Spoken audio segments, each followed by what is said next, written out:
I am one of the directors and founders of the Midwestern Marx Institute. Um, I'm a philosopher. I teach philosophy at Southern Illinois University. I'm a Cuban American, and I spend most of my time writing or doing various forms of popular education, whether it's the classes that we do through the Institute or the other forms of more public writing that the academy kind of shuns, but that I think is essential for anyone who considers himself a Marxist and a scholar. So, before anything, I want to say I was actually pretty shocked by something I saw today just from Midwestern Marx, and I can't believe it, but I didn't know, I didn't understand it because why do you guys just hate Jews so much? No, in all seriousness, I saw a tweet from you guys, and what does it actually say? The tweet reads, I'm going to paraphrase it, something along the lines of, the Jewish working class is not your enemy. Finance capital is. Pretty straightforward. Okay, but somehow a swarm of, and I usually don't talk about leftists, but I kind of see how you guys are under attack now in a lot of ways that we were in the beginning of when Infrared was launching. And it's incredible because all of these left comms, I mean, all, pan leftists, what I like to call them, because they're from across the board, right? They all have this unanimous agreement that that tweet was somehow anti-Semitic, which kind of seems like they're telling on themselves, or what? I mean, what? How does that work? If you say finance capital and they say, "Oh, you must mean Jews," what is going on? It's And the saddest part, Haas, is that these are people that you click on their profile and they have a hammer and sickle, yeah, and they can't recognize that this is a basic term in Marxist in the Marxist tradition, and not even in the Marxist tradition, just in general political economy. Everyone knows what is referred to by finance capital. So it's pretty absurd, especially because I mean the whole purpose of the tweet is to combat this rising anti-Semitism that I don't for the slightest bit think is spontaneous. It just so happens that right at the time when it's undeniable how badly the Zionist Nazi entity is losing the information war, perhaps the most important war, besides the one that they're losing on the ground to the forces of resistance. Right at that time, when it becomes a conscious process of reflection in the leaders of the West that they're losing the information war, there's a sudden spike in the most politicized social media platform in anti-Semitism. Of course, it serves the purpose of legitimizing the claims of Israel that anti-Zionist anti-Zionist discourse is actually anti-Semitic, which I mean it's pretty absurd for a few reasons. First, the Palestinians are Semites, um, so that's kind of strange. Secondly, some of the leading voices in opposing Zionism have been Jewish people. That's something that we've seen with massive protests in the U.S. A lot of them have been led by primarily Jewish organizations. Another thing, Zionist is a bastard child of imperialism. It has nothing to do with Jewish self-determination. It's precisely the connection that it has with British and American imperialism that allows it to even survive. And what's being criticized is the culmination of a 75-year ethnic cleansing that has led to an intensification of the genocide when, in October 7th, the Palestinians bravely attempted to escape the prison that they've been contained in for decades, known as Gaza, a place where 75% of the people ended up at. They were displaced from other parts of Palestine. So, criticizing that horrendous condition that depicts, I think, the bankruptcy of the capitalist imperialist project at a moribund stage is definitely not anti-Jewish. It's definitely not anti-Semitic, but it's explicit why they do this, and the leftists just feed into it.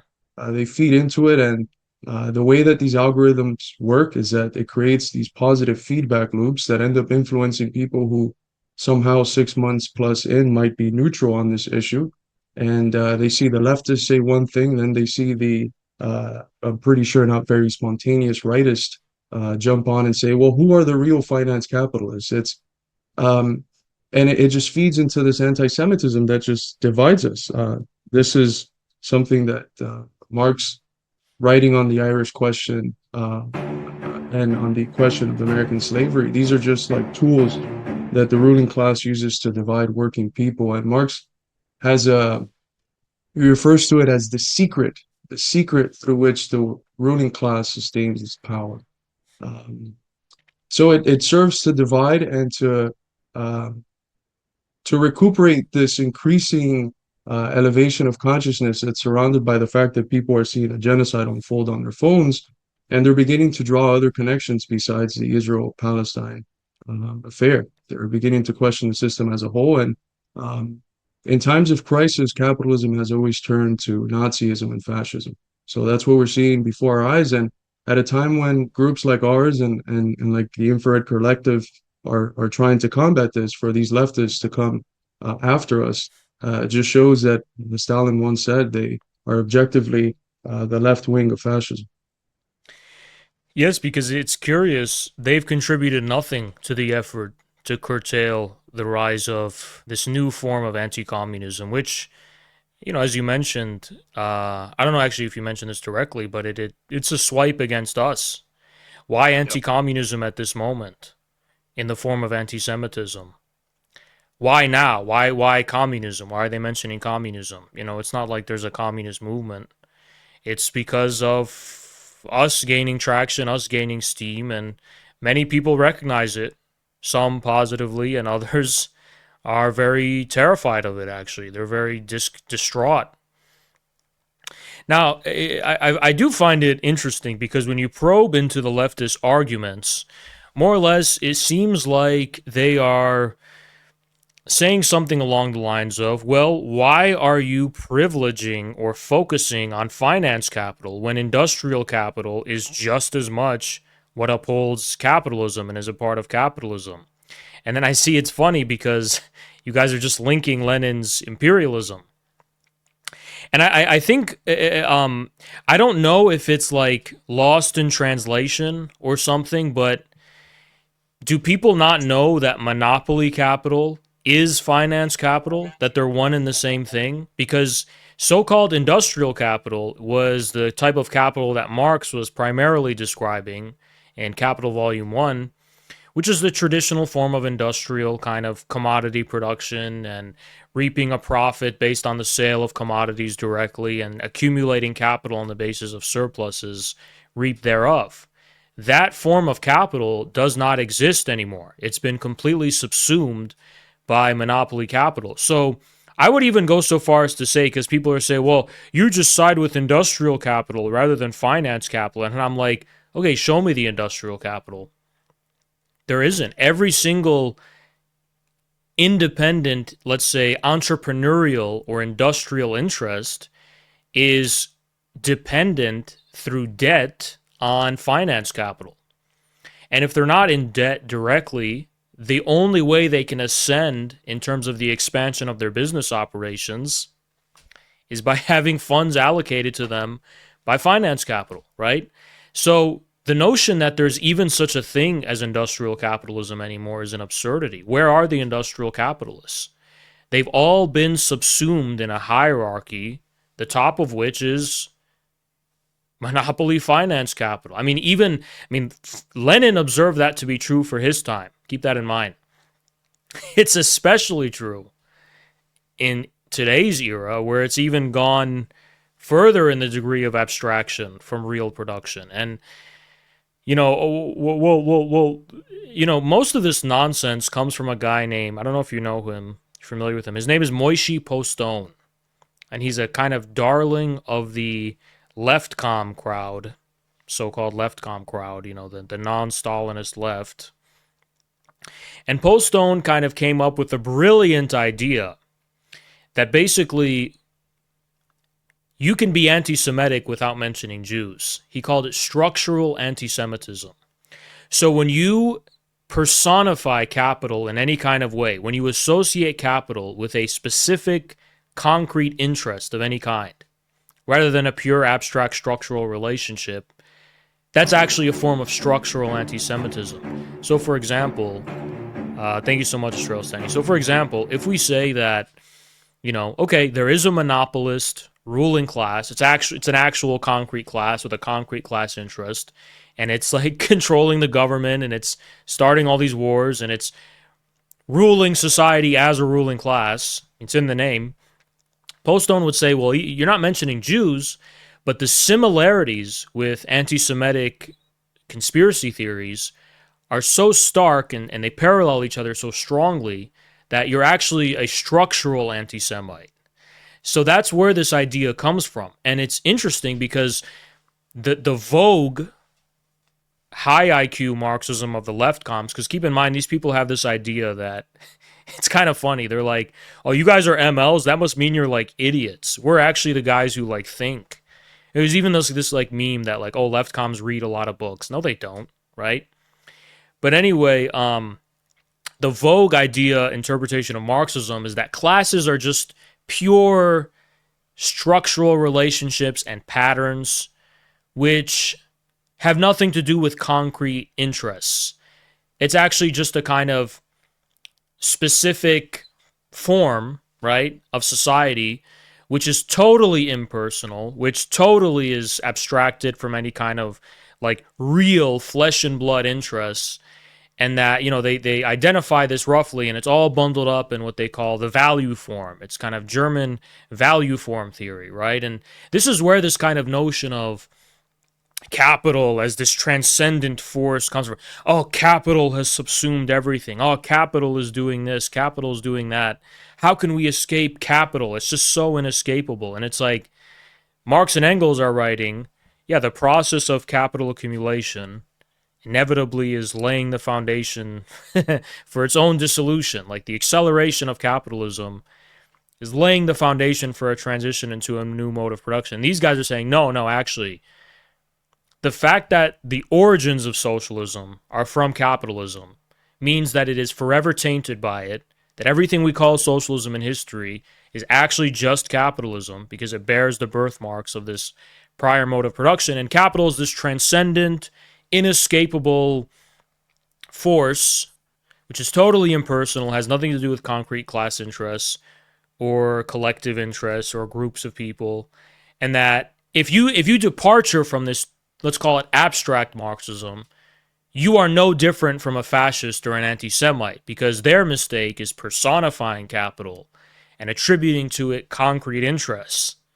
So that's really where they're coming from. That's the basis upon which they associate your tweet with anti-Semitism. Right, and thank you for sharing that. I hadn't heard of these figures. Um, but what they're doing is the same thing that has been central to bourgeois political economy forever, which is treating capitalism as this transhistoric force that's just suppressed in different forms of life, and then somehow at some point, because of these great revolutions, it's allowed to flourish. And you can get deeper into this by talking about how they speak about human nature, etc. But it's completely baseless. And as you mentioned, there are tendencies that consider themselves to be within Marxism. I don't know if I would consider them to be so, but who do think in these ways. And an interesting critique of that way of historicizing capitalism emerges in Ellen Miken's Wood's book, The Origins of Capitalism, where she goes over the different forms that that's taken specifically in different so-called Marxist spaces. And what's interesting also about these value form people, and I've read some of them, specifically because in some of my research, I try to see the homologies of the ascension to the concrete in Marxist Capital in the 3 volumes and in Hegel's Science of Logic. And some of these people work within that area, people like Christopher Arthur and Tony Smith and others. And what's interesting is that the sort of groups, the cliques that they're working with, which include people like Michael Heinrich, who just wrote Karl Marx and the Birth of Modern Society. As a historian, he's okay. But as a theorist of political economy, they're rejecting the foundation of Marxist political economy by rejecting the reality of contradictory value production. So just from there on, you realize that this is a way of thinking that cannot grapple with contradictions, objective contradictions, And if you can't do that, there's no semblance of Marxism in your outlook. What's interesting about this reaction, which is very unexpected, because I think we had made a similar tweet a few days back and it just went viral as normal and there was no reaction. It was just one person that started commenting, and then people saw that person commenting and then started getting into it. And then somehow the folks from the right get into it in the other side. And it just creates this cycle of idiots talking to each other. Um, and I think it's a good depiction of how in many ways what you have is a mirroring of these positions, a left that sustains its identity by just being anti-right, and a right that sustains its identity by just being anti-left. And their positions end up just being a mirror of each other. Whatever the other is, it's just an immediate opposition. And it's ridiculous because as Lenin had already pointed out more than 100 years ago, finance capital is the dominant form of capitalism in the stage of imperialism. It consists of a merger between banking and industrial capital. So it's not like when you say finance capital, you're keeping industrial capital out of the conversation. You're bringing up a specific type of relationship that this industrial capital now has to a form of banking finance capital. And if you look at some of the profits of the Fortune 500 companies, the vast majority, I think Michael Hudson's pointed to like 95% of it comes from interest, stock buybacks, and rents. So basically, finance capital. So it's become the principal form of accumulation. It's developed distinctive forms um, of contradictions in society. I think uh, the contradiction that's present in debt is one that's intensifying more and more, specifically within what we've called at the Institute the reproletariat, this portion of the American working class that elevated itself to this position of middle class. To use Engels' term, it bourgeoisified itself and has now landed once again in precarity, in a position where there's no economic security, and where the minimal capacity to accumulate that embodied the fact that they were able to own a house and car and all that stuff is gone. And this is the positive way of formulating, I think, what's been accepted as the death of the middle classes. And a lot of the central contradictions that these people exist in with capital is not necessarily through a process of extracting surplus value, because they're not the proletariat. They're part of the larger toiling masses, the working masses, but they're not the proletariat. They're not the class that's producing surplus value. Um, in many ways, as you know, as we know, Marx points to in volumes 2 and 3 of Capital, it is on the basis of the extraction of surplus value from this other class that the salaries and wages of these agents of circulation arise. But the central contradiction that they find themselves into with capital is debt. A lot of them are in tremendous debt just for trying to get by. And Marx, prophetic as he is, did notice that this was going to be an increasing trend in capitalism, the indebting of the working class. And in the third volume, he calls it the secondary form of exploitation, the one that occurs after the direct moment of production. I think that's one of the primary forms of exploitation that we have today. And to have people who consider themselves Marxists, who identify as Marxists, um, go out and say that we can't speak about finance capital when it is the form of capital that is at the center of some of the most principal contradictions that we have in our era. It's just ludicrous. It's insanity. But it shows that for these people, communism is just a label. I call them in my book, The Purity Fetish, the identity socialists. It's just an identity. There's no actual incorporation into any movements that attempt to build power for the working class, by the working class. And it's just a social clique. That's all it is. All they're really interested in is having a small group of people whom they can guarantee that whatever ideas arise in their head, those people agree with them purely. It's a commitment to these abstract, pure ideals that are not necessarily realizable in the world anytime soon. And if you don't share them, you're getting condemned. So it's just cliques that surround themselves around these weird, pure, abstract ideals, and it ends up being almost like a monastery feel. Like if you buy into the ideals, you're there, you're pure enough, and it, communism becomes not a project of incorporating the working classes into a consciousness of how they are the agent of history that can radically change the world. It becomes a social clique that has to be very hostile towards the entry of anyone that thinks in the slightest way different to them. And that's no communism at all. That's you know, you can basically trace all of that to the creation of the fake left and the compatible left, as we call it in the Institute. And it's a product of the Rockefeller Foundation, the Ford Foundation, the State Department. And it was explicitly done for the sake of challenging the only force that the imperialists have always been scared of, which is real communists. And real communists are back. Um, Historical necessity has brought us back. And they're going to throw everything at us, the fascists and the left as well. Yeah, I think that, some of these arguments stem from this notion. You hear it repeated often that, part and parcel of fascism is a demonization of big capital and a championing of small capital. And that was Trotsky's appraisement of the class origins of fascism, actually. He said the problem was the petite bourgeoisie, the small middle class. Now, Trotsky obviously had these views because he was an elitist and he detested any kind of populism. But the facts actually contrast from this view of history. While for purposes of demagoguery, they did engage in this kind of rhetoric here or there, the facts are fascism was not a phenomena of small capital, it was a phenomena of big capital. Fascism was rooted, I mean, this was the analysis of the Comintern, in monopoly capital, right? And that's not small capital, that's not the petite bourgeoisie, that's actually the advanced, whatever, progressive big capitalist, actually. So this kind of Trotskyism has become commonplace. Additionally, the notion basically where, like, okay, this opposition between the concrete reality of production to the abstract reality of like institutions and financial abstraction and so on and derivatives. This is actually a kind of fascistic distinction. And actually, to understand capitalism, you need to kind of de essentialize oppositions like that. So, for example, when Michael Hudson makes an opposition between the productive kind of aspects of society versus the rent-seeking parasitic one, that is kind of a fascistic trap.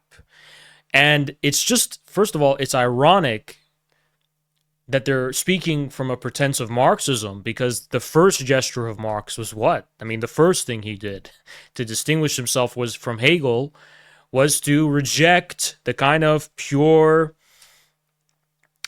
abstraction of idealism and descend into the depths of the concrete, which is the proletariat, right? Marx's privileging of the proletariat as the revolutionary class, the laboring class, over the civil servant, or I don't know, some other kind of subject based on contemplation and reflexivity, was itself, I mean, that's materialism. It's the essence of materialism, right?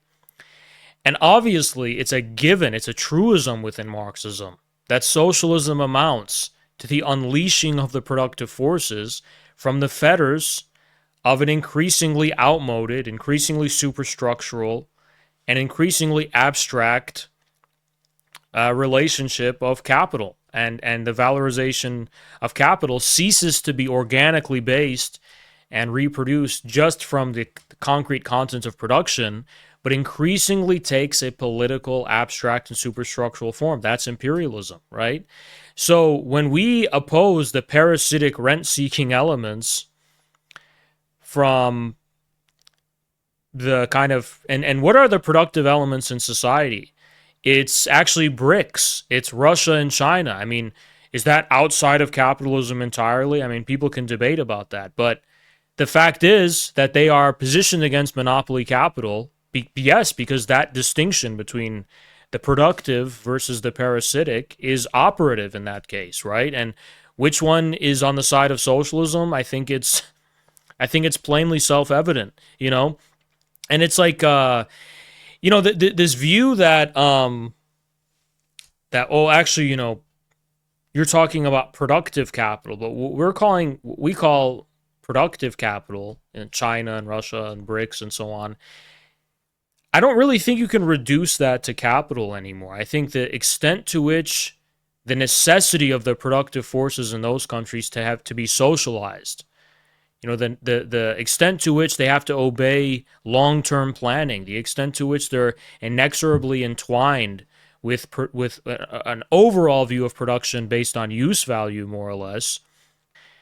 But overall, the notion that material reality is on our side, I think, has been lost in Western Marxism. It's been replaced by a view that the contrary is true. Material reality is this kind of demiurge keeping us in the prison of capital, and that the only way to escape is to ourselves retreat into abstraction, retreat into kind of you know the pretense and veneer of hyper conscientiousness, and being smug and being a know-it-all who's like looks Petty down. bourgeois moralism. Precisely, like, oh, I'm a left com. I'm not like a vulgar, stupid Stalinist who's actually like in the dirty muck of reality.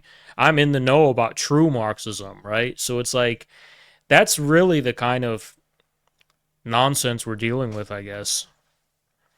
Well, previous generations of communists have had to deal with that, and thankfully for us, history is not on their side. I've yet to see a successful left-com revolution and construction of socialism. Besides Mussolini, Um, yeah. that's a good one.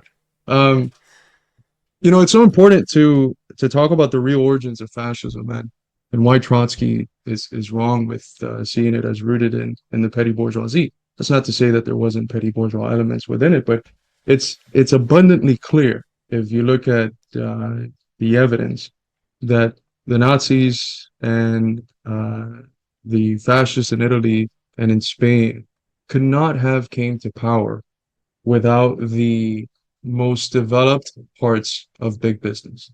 And specifically, Dimitriev's formulation, it's finance capital. It's finance because that's the most developed capital. And for those listening, if you want to look more into this, there's a great book by Jack Powell called Hitler and Big Business that points out the ties of Hitler and big business. There's, of course, the classic in our tradition, Michael Parenti's Black Shirts and Reds. And there's a few other, it's indisputable that the economic foundation, the class backing, the fascists were the most developed sectors of finance capital.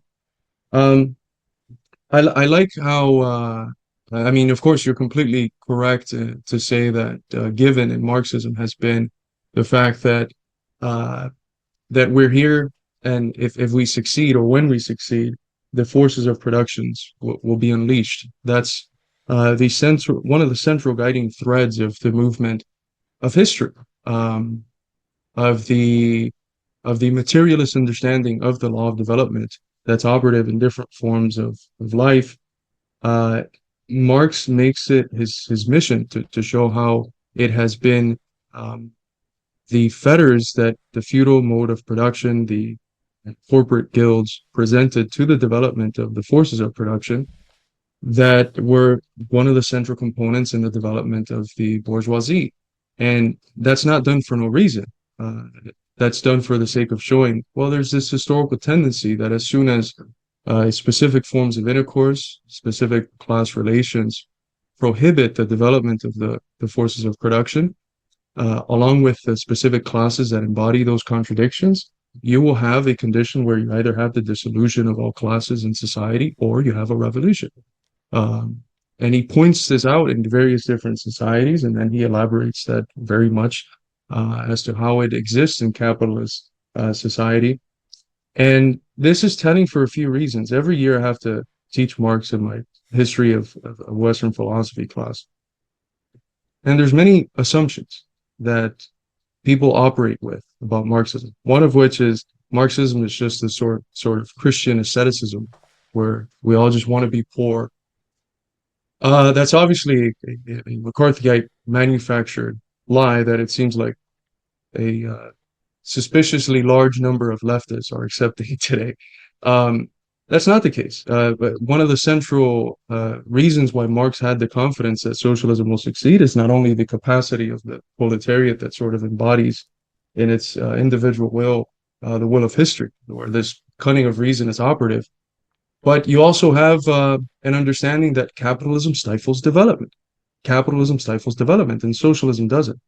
Um, and that's extremely clear from history. The most rapid developments in the forces of production were under collectivization with Stalin, then with China, and the societies that have grown the quickest have been communist societies, societies led by a communist party where society served society itself.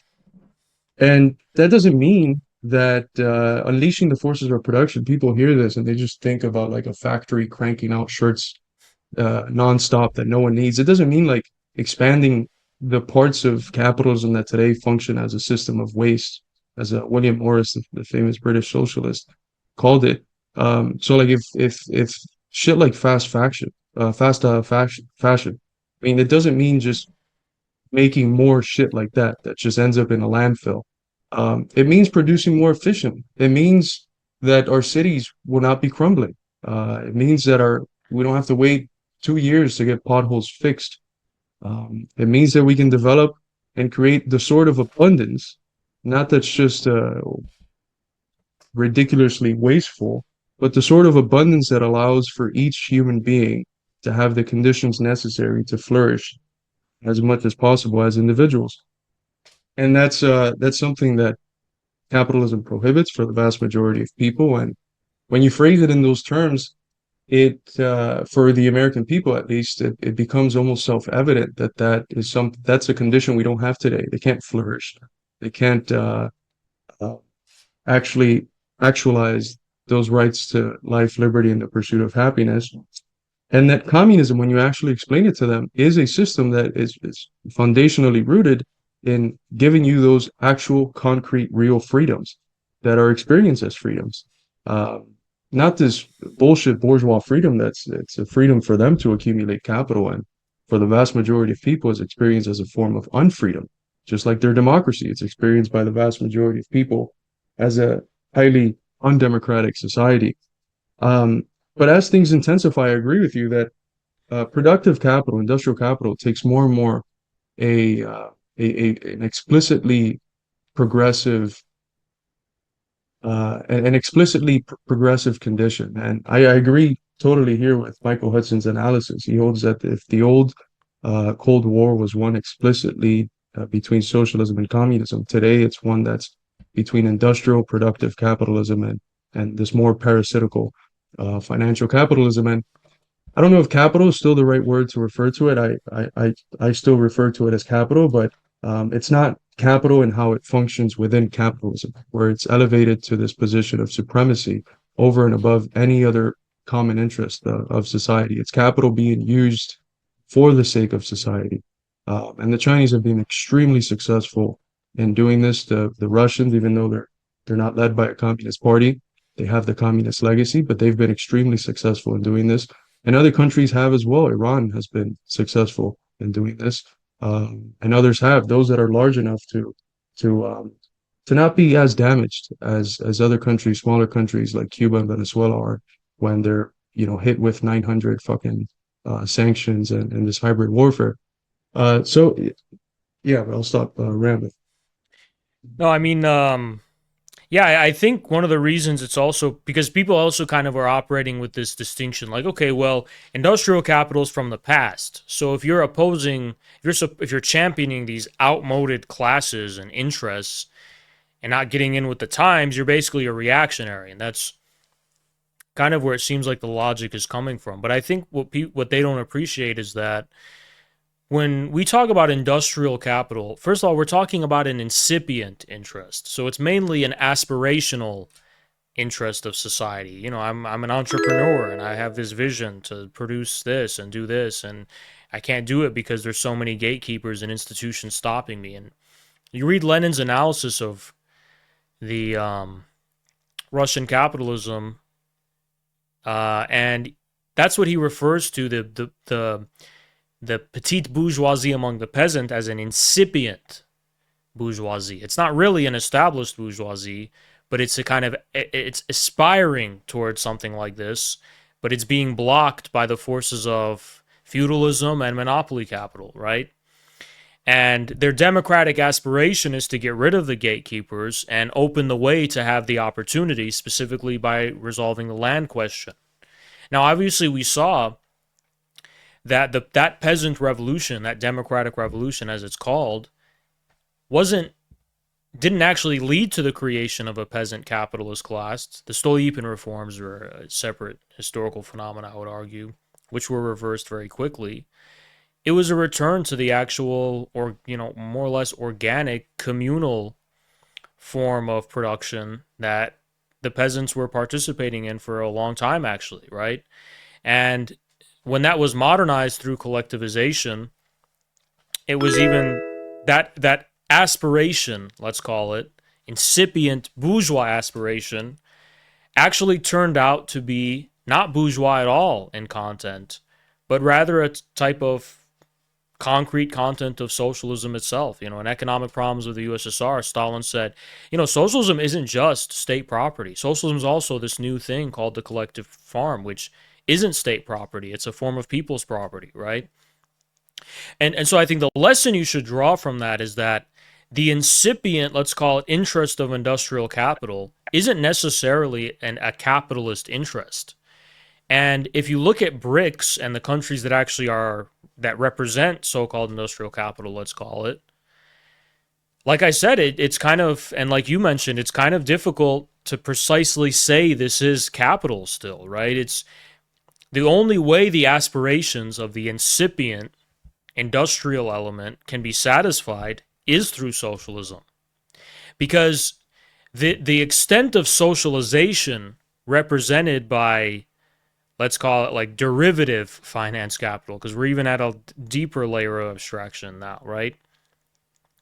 BlackRock and this massive concentration of the of wealth, the ability to print money, right? That's just held by central banks. That the requirement for the centralization of the means of issuing credit, let's say, and allocating resources, which is ultimately tied to like actual natural resources like oil, right? Behind the bank is, you go so abstract, and then behind the bank you pull the curtain and it's oil under the ground, right? And that's even true if just real quick, that's even true with the turn that happens in the 70s towards financialization. It Yeah, doesn't come out of thin air, right? It's because of the explicitly, and very clearly observable long-term trend of the rate of profits falling yeah, that the capitalist, I mean, capital is a relationship of accumulation, and the capitalist, the personification of capital, has to accumulate somehow. So they're forced with this question: well, what do I do with this productive capital? Do I ship it abroad and yeah, and pay workers less so that the rate of profit is improved there, or do I just turn to this more parasitic form of right, capital? So yeah. even though you could trace all of these investment firms and finance capital back to like the railroads and all Yeah, I these mean, in the various beginning, they productive started industries. somewhere, but Yeah, it's the law of capitalism. They ascended to the status of abstraction, and yeah. the capital form, let's say, increasingly became institutionalized and distanced directly from production itself. But I think that, nonetheless, though, the extent of socialization represented by BlackRock, let's say, right? I agree, is irreversible. That is irreversible, Yeah, right? yeah, But the reason why, let's say, industrial capital is progressive versus finance capital is because the aspiration of industrial capital can only be satisfied when there's a red rock, when the function, the institutional function taken on by the oligarchical capitalists is assumed, as Engels said, by the state itself directly and made to serve the common public interest. So, for example, we don't want to abolish banks entirely. We want the bank to be owned by the state, by a proletarian dictatorship, right? So, the extent of abstraction and centralization is not the problem. The problem is how, um, that is still being trapped by the fetters of this institutional capital, just money for money's own sake, which increasingly assumes like a ritualistic, you know, um, purely ideological and institutional form They have to go to Bohemian Grove every year to burn the owl or something. I mean, it's like a metaphor. Like, capital is not directly a result of the material reality of the productive relations. It's something increasingly tied up with the superstructural realm of the propagation of ideas and information and and politics and so on. And you look at the United States today, which obviously, as the global hegemon, is the center of the puzzle, the central piece of what we call global capitalism. How is this institutional capital maintained? Is it maintained through production? No, it's maintained through military force almost directly now, because the U.S. has to kind of act as a world police and directly enforce the rule of capital by military means. I don't think these post-stone people or whatever appreciate. They'd rather go, well, actually, in China and Russia and Iran, that's still reproducing capitalist relations. And it's like, okay, but read Marx and Engels. If you actually succeed in reproducing capitalist relations, what you're actually doing is developing socialism. Right. Actually, materially reproducing a given thing is participating in the process into which it develops into its contrary. Right? It's precisely because the U.S. can't reproduce capitalism or material relations of production at all, and has to act as a fetter upon them, an obstruction upon their development, is why it's reactionary. Actually, that's what defines the nexus between reactionary and progressive. And then finally, I also think that when we consider the overall tendency and trajectory of capital, like you mentioned, and how it's nonetheless, it's a derivative form of capital, which is not based on profit directly, but based on profits from profits from profits, right? It's like derivative by many layers of abstraction. When you look at the interest of the ultimate form of capital that exists today, which I'm not confident I could describe directly. Is that BlackRock? Or is it the network of offshore banks and banking cartels that coordinate, monetary policy on a global? I don't know. I don't know. They all own each other. So exactly. it becomes difficult. So to discern the exact circuit of capital that is at the top, I'm not going to confidently say I can do that with certainty right now. But I could say that when we consider how it makes profit from printing money, for example, pumping in credit, and just kind of signals which are no longer directly tied to the production of material wealth, the degrowth stuff is actually real. Because when you think about it, given this structure of capital accumulation, actually real industrial production becomes increasingly factored in purely as a cost rather than a source. Like it's like the derivative form of capital isn't saying, oh, no, we need this industrial capital to make a profit. It's saying this is actually an investment cost. It's an operating cost. And if we can eliminate it, we can increase profits. It's almost exactly like how the industrial capitalists used to regard the proletariat. You're just a pure cost. Even though that's the source of the surplus value, the logic of capital is such that it wants to kind of attack, like an autoimmune disorder, its own material premises. So you have the exact same thing going on now, except with the real material and industrial premises of the production of wealth, out of which capital itself is valorized. Because, these value form Marxists, I don't know if they appreciate it, but capital, the valorization of capital is actually derived from a material process of the production of material wealth. The way society produces its material wealth, like now I'm not talking about symbolic relationships or structural relationships or any POMO nonsense. I'm actually talking about how people feed themselves, where your food comes from.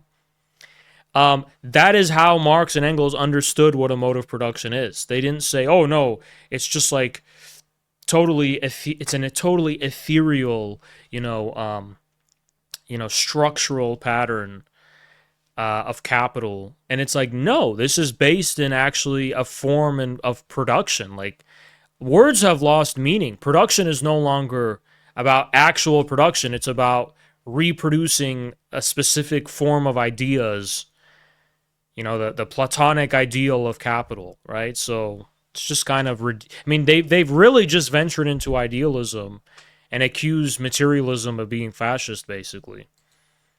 Well, if the thing is, and you put it brilliantly, if you can go consistently from M to M prime, if you could just continue making usuriously money from money, which is what we've seen. I mentioned a very high percent, 95% is basically just making money from money. Productive capital, even if it reaps profit, is seen as a burdensome investment because you still have to put down the cost of production that create the conditions for the surplus that then is reaped as profit. Why do all that? Especially when the rates of profits that were coming in through that form of capital made it not worth it, specifically after the crisis of the 70s. So it's gotten to the point where capitalism that operates with these systems of real abstractions, those real abstractions have themselves abstracted to deeper levels to the point where everything is just so disconnected from the meat and potatoes of just engaging in the sort of activity that allows one to survive. And I think for us communists, what this does is make it easier to show the people, and in many ways, we don't even have to show them. They know it already, how parasitical the elite is. They already know it. They just have different worldviews through which they interpret it that are somewhat spontaneous. But um, that instinct, and I see this every year in my classroom because most of my kids they come from poverty, from working class families. Everyone hates the status quo. Everyone hates the establishment.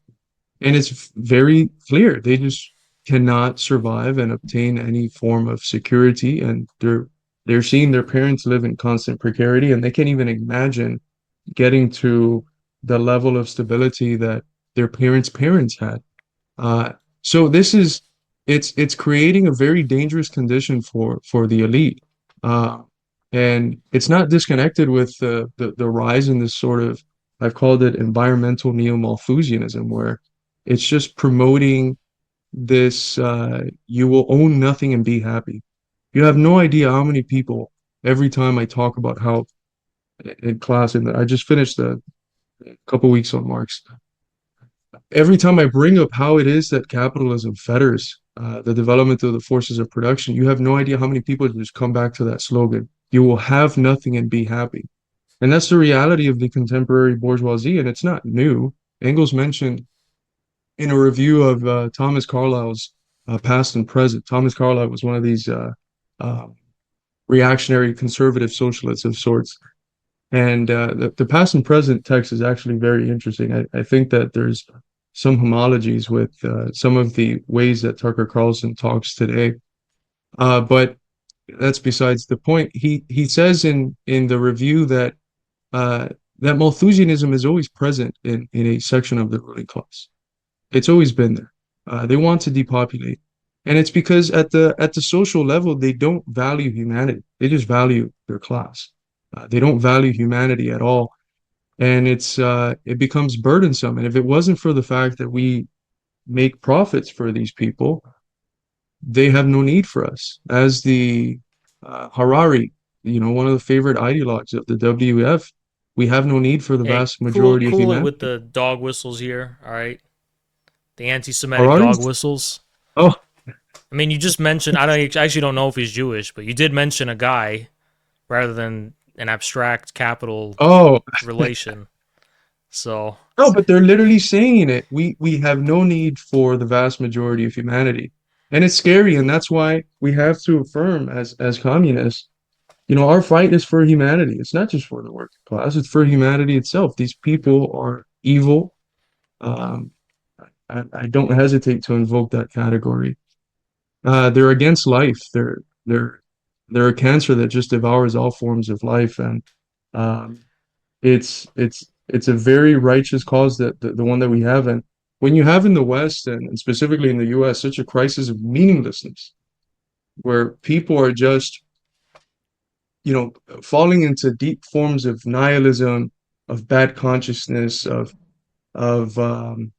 these positions that they attack the very essence of what it means to be human, having a purpose in life, being able to exert yourself creatively and endeavor to achieve that purpose.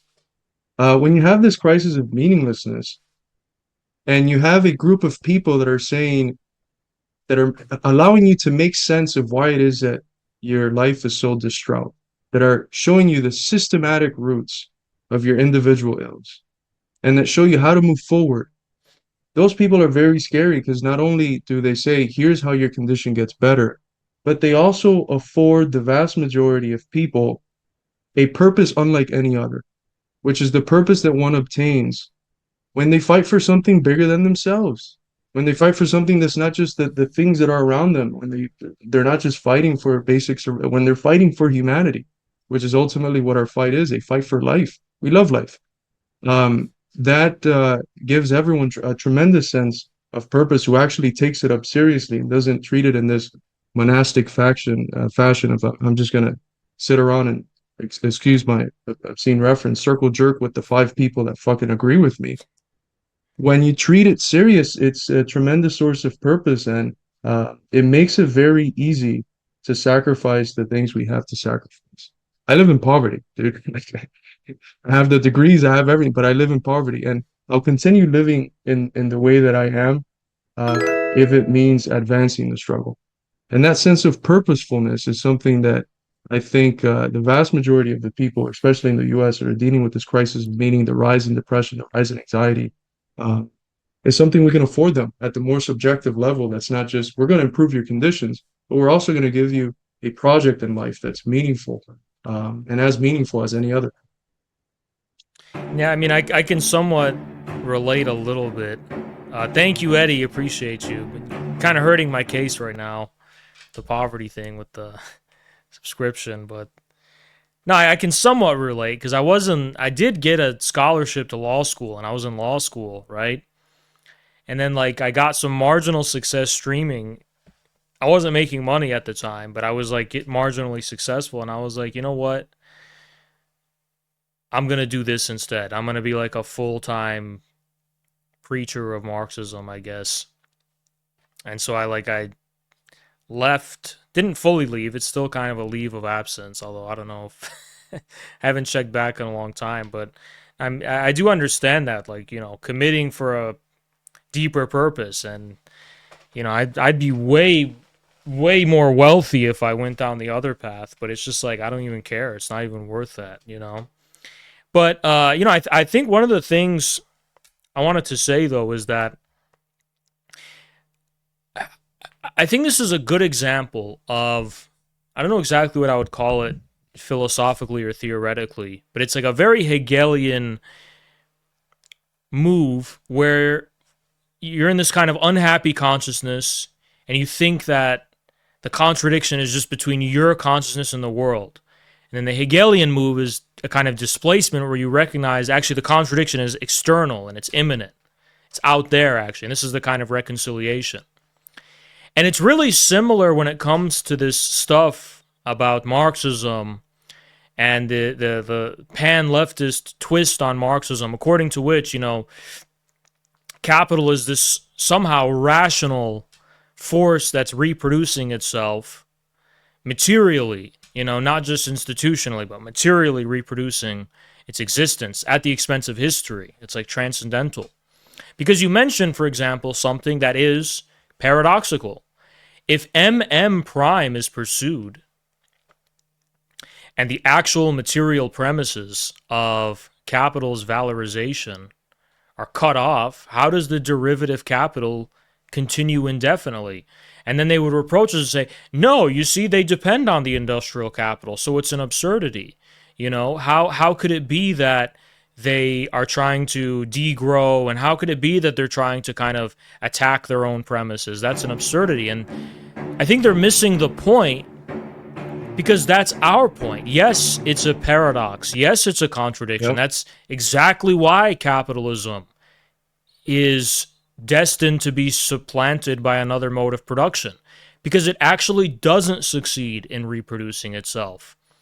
The triumph of capitalism is actually the triumph of socialism, because the triumph of capitalism is the same thing as the destruction of capitalism. It's literally the same thing. Yes, the logic tends into a direction that ultimately leads to the dissolution of capital itself. But they find this so like difficult to believe. Like, how could that be? How could it be that something tends in the direction of its own dissolution? Because capital is clearly something that exists, and if it exists, it must somehow omnisciently attend to the conditions of its reproduction, which it clearly cannot do. And that, I think, maybe is the only real limit of conspiracism, is like, actually, the capitalist elite can't preserve, it will lead to, I mean, socialists and communists, Marxists across history, have never said, if we're not successful, capitalism will win. It was like, if we're not successful, there's going to be a huge crisis. There's going to be irrationality, madness, and insanity, and people are going to start eating each other or something, right? Because they're not going to know how to cope with this contradiction. So people need to appreciate that, capital is not a boogeyman. Capital is something latent with its own dissolution, up to the Right. present stage where it should be like abundantly clear by now exactly how that is. Now, I understand there is a sense of craftiness of the actual ruling class in terms of preserving this kind of system. I mean, a good example of that was the American system of the Bretton Woods after It was a brilliant way of saving the ruling class, by kind of developing Germany and Japan after the war, after the destruction, as shock absorbers of capitalist crisis.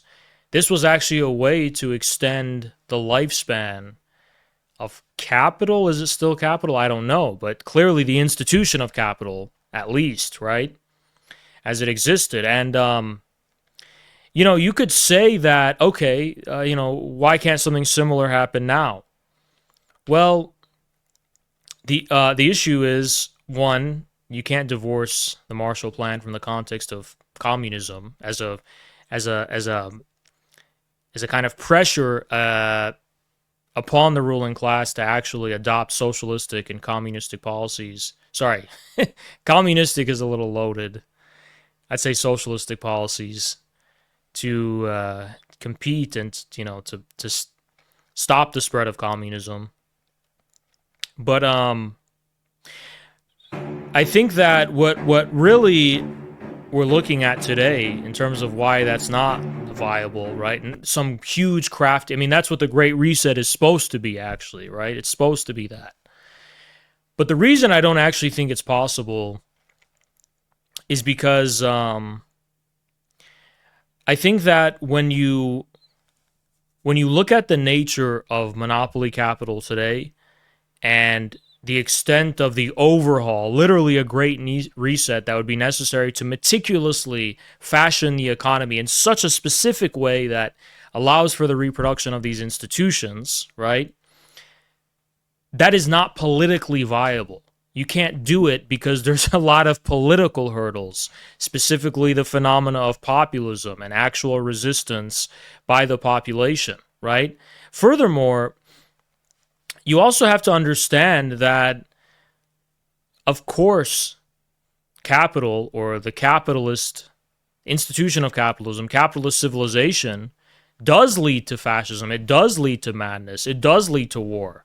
And that's exactly how they plan on bailing themselves out of this crisis. Because China, Russia, and BRICS are accelerating the productive forces so rapidly, too rapidly for the institutions of capital to react, They actually need war. It's like actually necessary. It's a life and death struggle, and it's going to be articulated that way, right? So, if people are like, well, capital might be able to reproduce itself if the ruling class is crafty, and I'm like, yeah, that craftiness is already Or on display. It's the yeah. craftiness of the war agenda. It's the craftiness of destruction of our constitutional freedoms and democratic rights, and the total mobilization of the economy for war and implementing that agenda. All of their intelligence is being poured into that. It's so funny. Rightists, I argue with them, and I'm trying to explain the ruling class literally has like one agenda, and it's imperialism. Like all of their intelligence goes into that. How do we, you know, maintain control over the system globally? But they somehow think that's not the primary way the ruling class is exercising control and its craftiness. They think that no, actually, the ruling class is primarily exercising control by preventing Christian symbolism in the government, by these Jews that are like, instead of saying Merry Christmas, the White House now says Happy Holidays. Really? I mean, I kind of think they're getting it reversed. I think the actual thing that's they care about is imperialism, and all that other stuff is like very downstream. But what do I I know? think for regular working people, yes. For the ideologues, I think there's a purpose behind that sort of distraction, to move us away from looking at imperialism. And I mean, you're absolutely right. And this is something that has been acknowledged for a while. There's nothing better for a period of crisis than a good war. The war economy comes in as indispensable in moments of crisis, which is also conjoined with the rise of fascism. Fascism on questions of war and peace, it's very clear where it stands.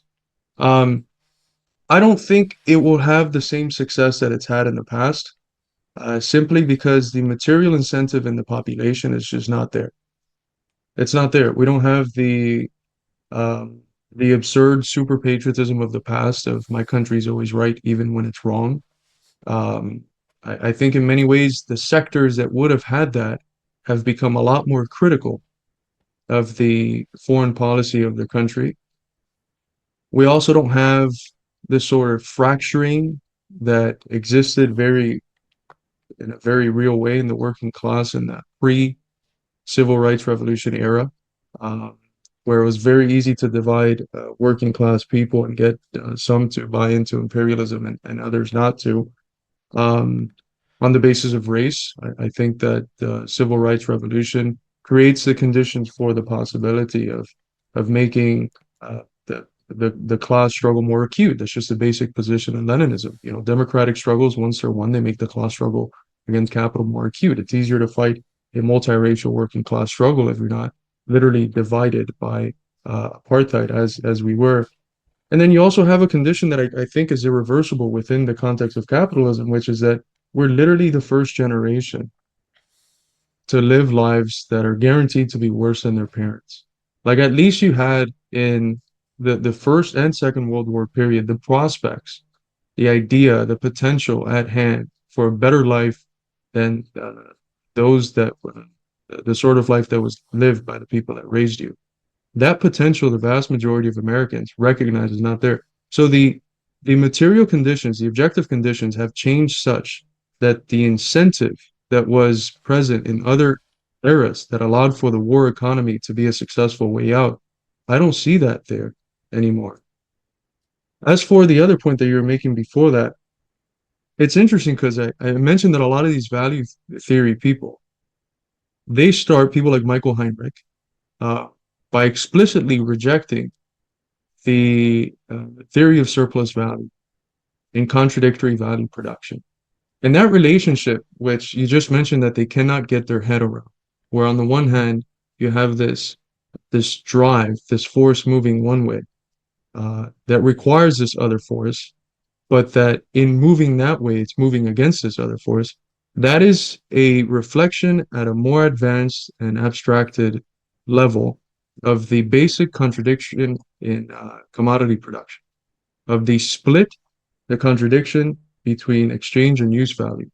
An exchange value that has to, in order to perpetuate itself, almost forget what it is based on, and the split between the buying and the selling of the commodity that is the foundational contradiction for all the other ones. And that's all a crisis is. If you look at the theories of surplus value of Marxism, the place where he most explicitly deals with the theory of crisis, it's it's all it is that foundational contradiction exploding to a certain extent that all the other ones do as well.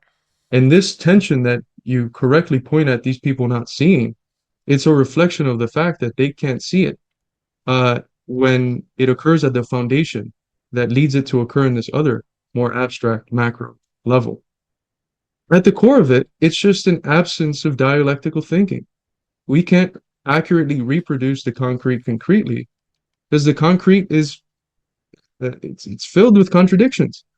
And if you think contradiction represents, as Parmenides, the way of opinion, you're going to be lost. You're not going to understand the world.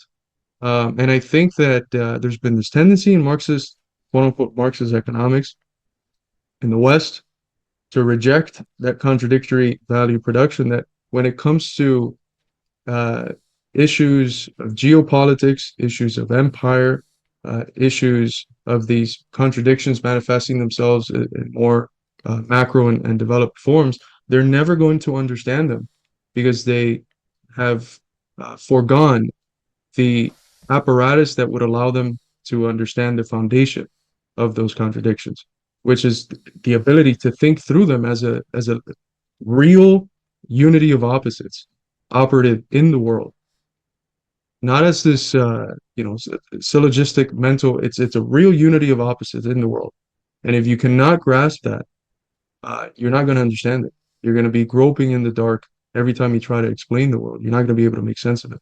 Uh, and this is, I mean, in the project that we have here, that we have in the Midwestern Marx Institute and in my personal scholarship, I find that nine 99% of the time, the failures that I encounter in the left are rooted in the fact that people do not think dialectically. They're unable to see contradictions. They're unable to see things in the processes in which they exist, and they're unable to see things in how they're located in various forms of social wholes and social totalities. They're unable to see how things turn into their opposites, how stuff is preserved even when it changes. That the very you can't have the understanding of change if you don't have the understanding of some identity that's sustained in that process of change. This it's not just Hegel; goes back to Aristotle. So it's a complete absence of dialectical thinking, and it reflects itself in these political judgments that are founded in a deep misinterpretation of how the world is, and therefore an incorrect assessment of what the fuck is going on every time a new political event enters the sphere of discourse. So it's an absence of dialectics. As you know, Engels has this quote from a letter that I know Noah and I cite all the time. What all these gentlemen lack is dialectics. Thank you so much, All they see Blackback. is cause here, effect there. Sorry, I was just thanking someone. Blackback. I didn't mean to interrupt. Yeah, and I don't know if you want me to talk about it, but the way that we have formulated this absence is as the purity fetish.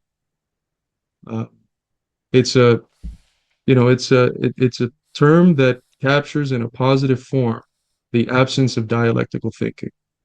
Because when you don't think through contradictions, you don't think through movement, you don't think through totalities or heterogeneous totalities, what you're operating with is the notion that that which can be supported, that which can be accepted, is only that which measures up to some abstract, disconnected, pure idea that exists only in my head. And not to interrupt, but we arrived at a pretty identical conclusion in parallel, obviously separately.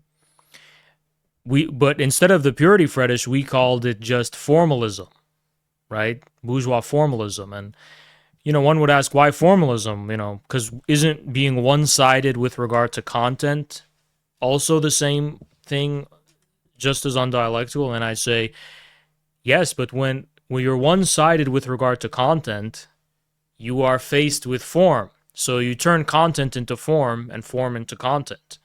And ultimately, the real content is beyond your purview then. All you have is the form. Because the content actually is always and perpetually in contradiction with anything we ossify and we take as a kind of static object. So it's the formalism, right? And that is profoundly, similar to the kind of critique of Cartesianism and, you know,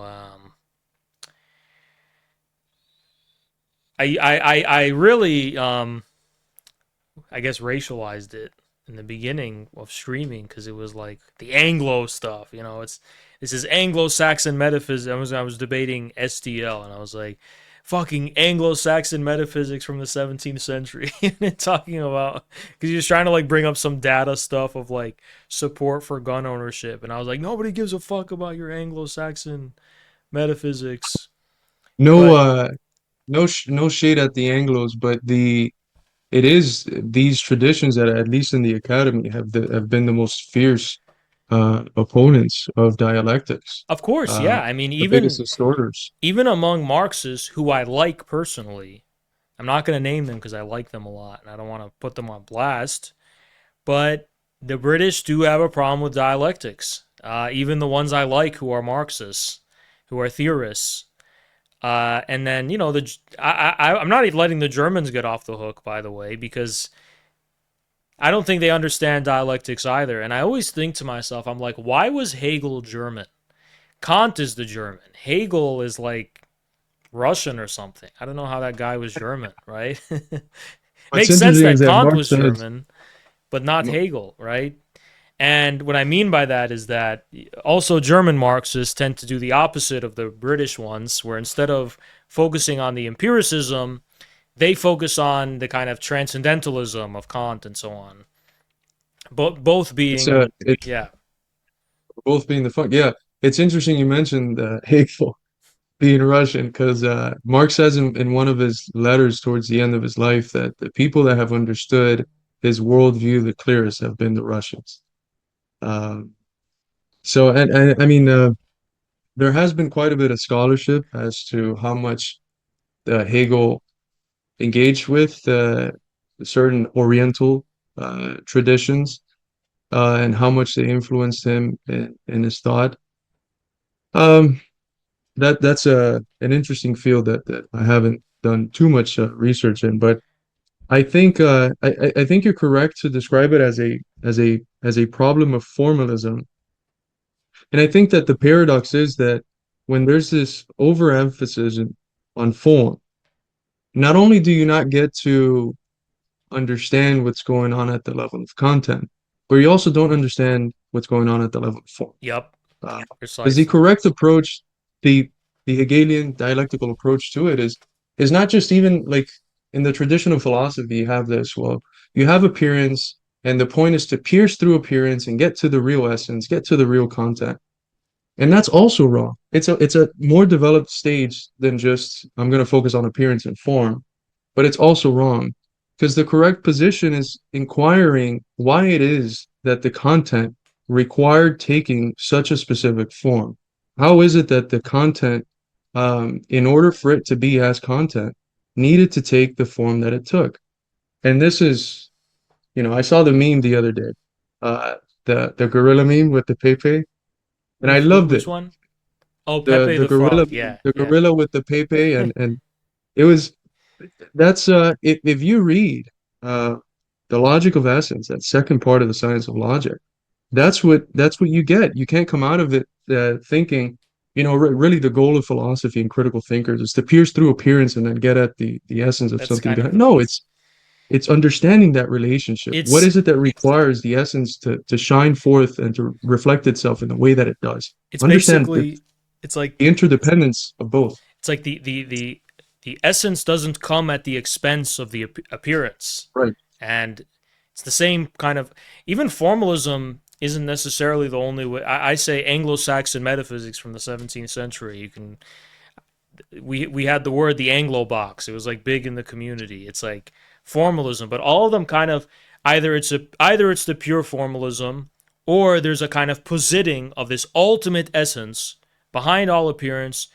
We'll never get there. We'll never actually make it something concrete, but it's like a pure bluff, right? That's a necessary point of reference of bourgeois thinking. And yes, you're right. The real knowledge, let's say, lies in precisely understanding how it is form arises out of the content, and also importantly, how the content is the reconciliation of the contradiction itself. That's what the content is.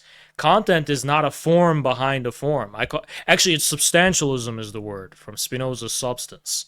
Because I had this view that Spinoza was the one who ruined materialism in Marxism, because to me, substance precisely was a kind of essence, which was simultaneously also a kind of form, and which was behind all of the forms, right?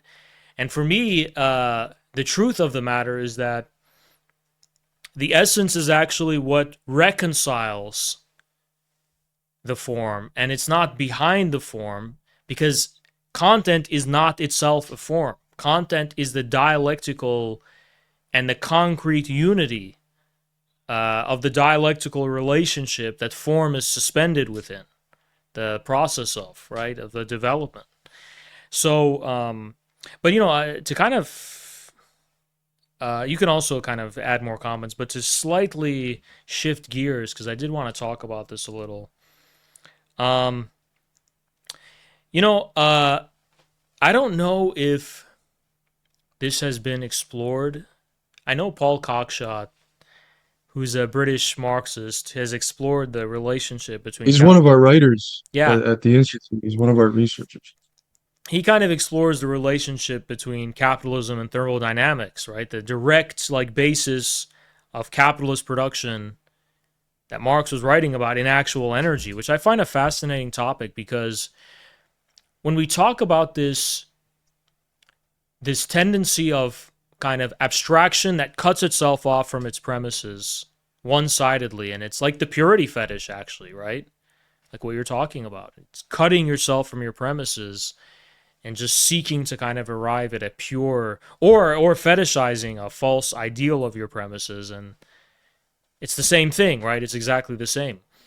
Um, It's abstract thinking, yeah, right? but These. within, Oh, go ahead. sorry, yeah, within physics though, you think about industrial capitalism specifically, and it begins with the steam engine, right? And what is the steam engine? What does that actually do? Because that's the center of I would argue of industrial capitalism as a whole, right? There's no way to talk about a mode of production without referring to actual like concrete means of production, right? Right. And the central paradigm of 19th century industrial capitalism is based on the steam engine. And it's like, what does that do? And it's kind of fascinating because for the whole history of mankind's civilizations, civilization or production was powered not just by human labor, but also by some external, almost autonomous force. And that had always been water, right? It always been water power, and then marginally wind power in some cases, but mainly water power from rivers in particular, right? And ports and so on. And what the steam engine does is it kind of abstracts economics from geography in ways. And it's like, okay, you don't need to build cities near rivers anymore to have large scale production, And how that mechanism works, like physically, kind of does seem to parallel like what capital is and how capital works. You begin with some kind of concrete store of energy, like in coal or in firewood, and this is almost kind of comparable with use value, if you want, right? As far as capital is concerned. And then what the machine does is it kind of frees the energy from it to turn it into an abstract energy, an energy whose concrete application is not defined at the outset, right? It's kind of like general labor versus concrete labor, you know? And the steam engine in particular begins this as a kind of autonomous form of generating energy through but entrapped within the mechanism of the steam engine. It's not abstract energy quite yet, right? But it is a form of the abstraction of energy because of its ability to kind of um, abstract itself from like concrete ways of the transfer of energy through relationships with rivers and like nature and stuff, right? Then it's electricity and kind of like how work is measured abstractly and in general that you really kind of see the how the homology with capital is very clear, right? How you're kind of taking fossil fuels, kind of literal concrete concretion of this latent forms of energy in the cosmos, right? And emptying that from its concrete context into something abstract and then applying it to reality, and the outcome is unknown. um I think it's fascinating how much that kind of topic of energy in general has been overlooked. I think I sound like an idiot because I'm not that well read on Marxist political economy thinkers, the history of Marxist political, like I know about Marxist capital and stuff, but this history of the scholarship on it and so on, I don't know if enough attention has been paid to, again, a more concrete view of political. I mean, Cockshot takes us to a huge extreme because he also rejects dialectics in general, and he kind of rejects this notion of social relations as irreducible to natural relations. But I do find it to be an interesting direction because I think it's a very underappreciated one.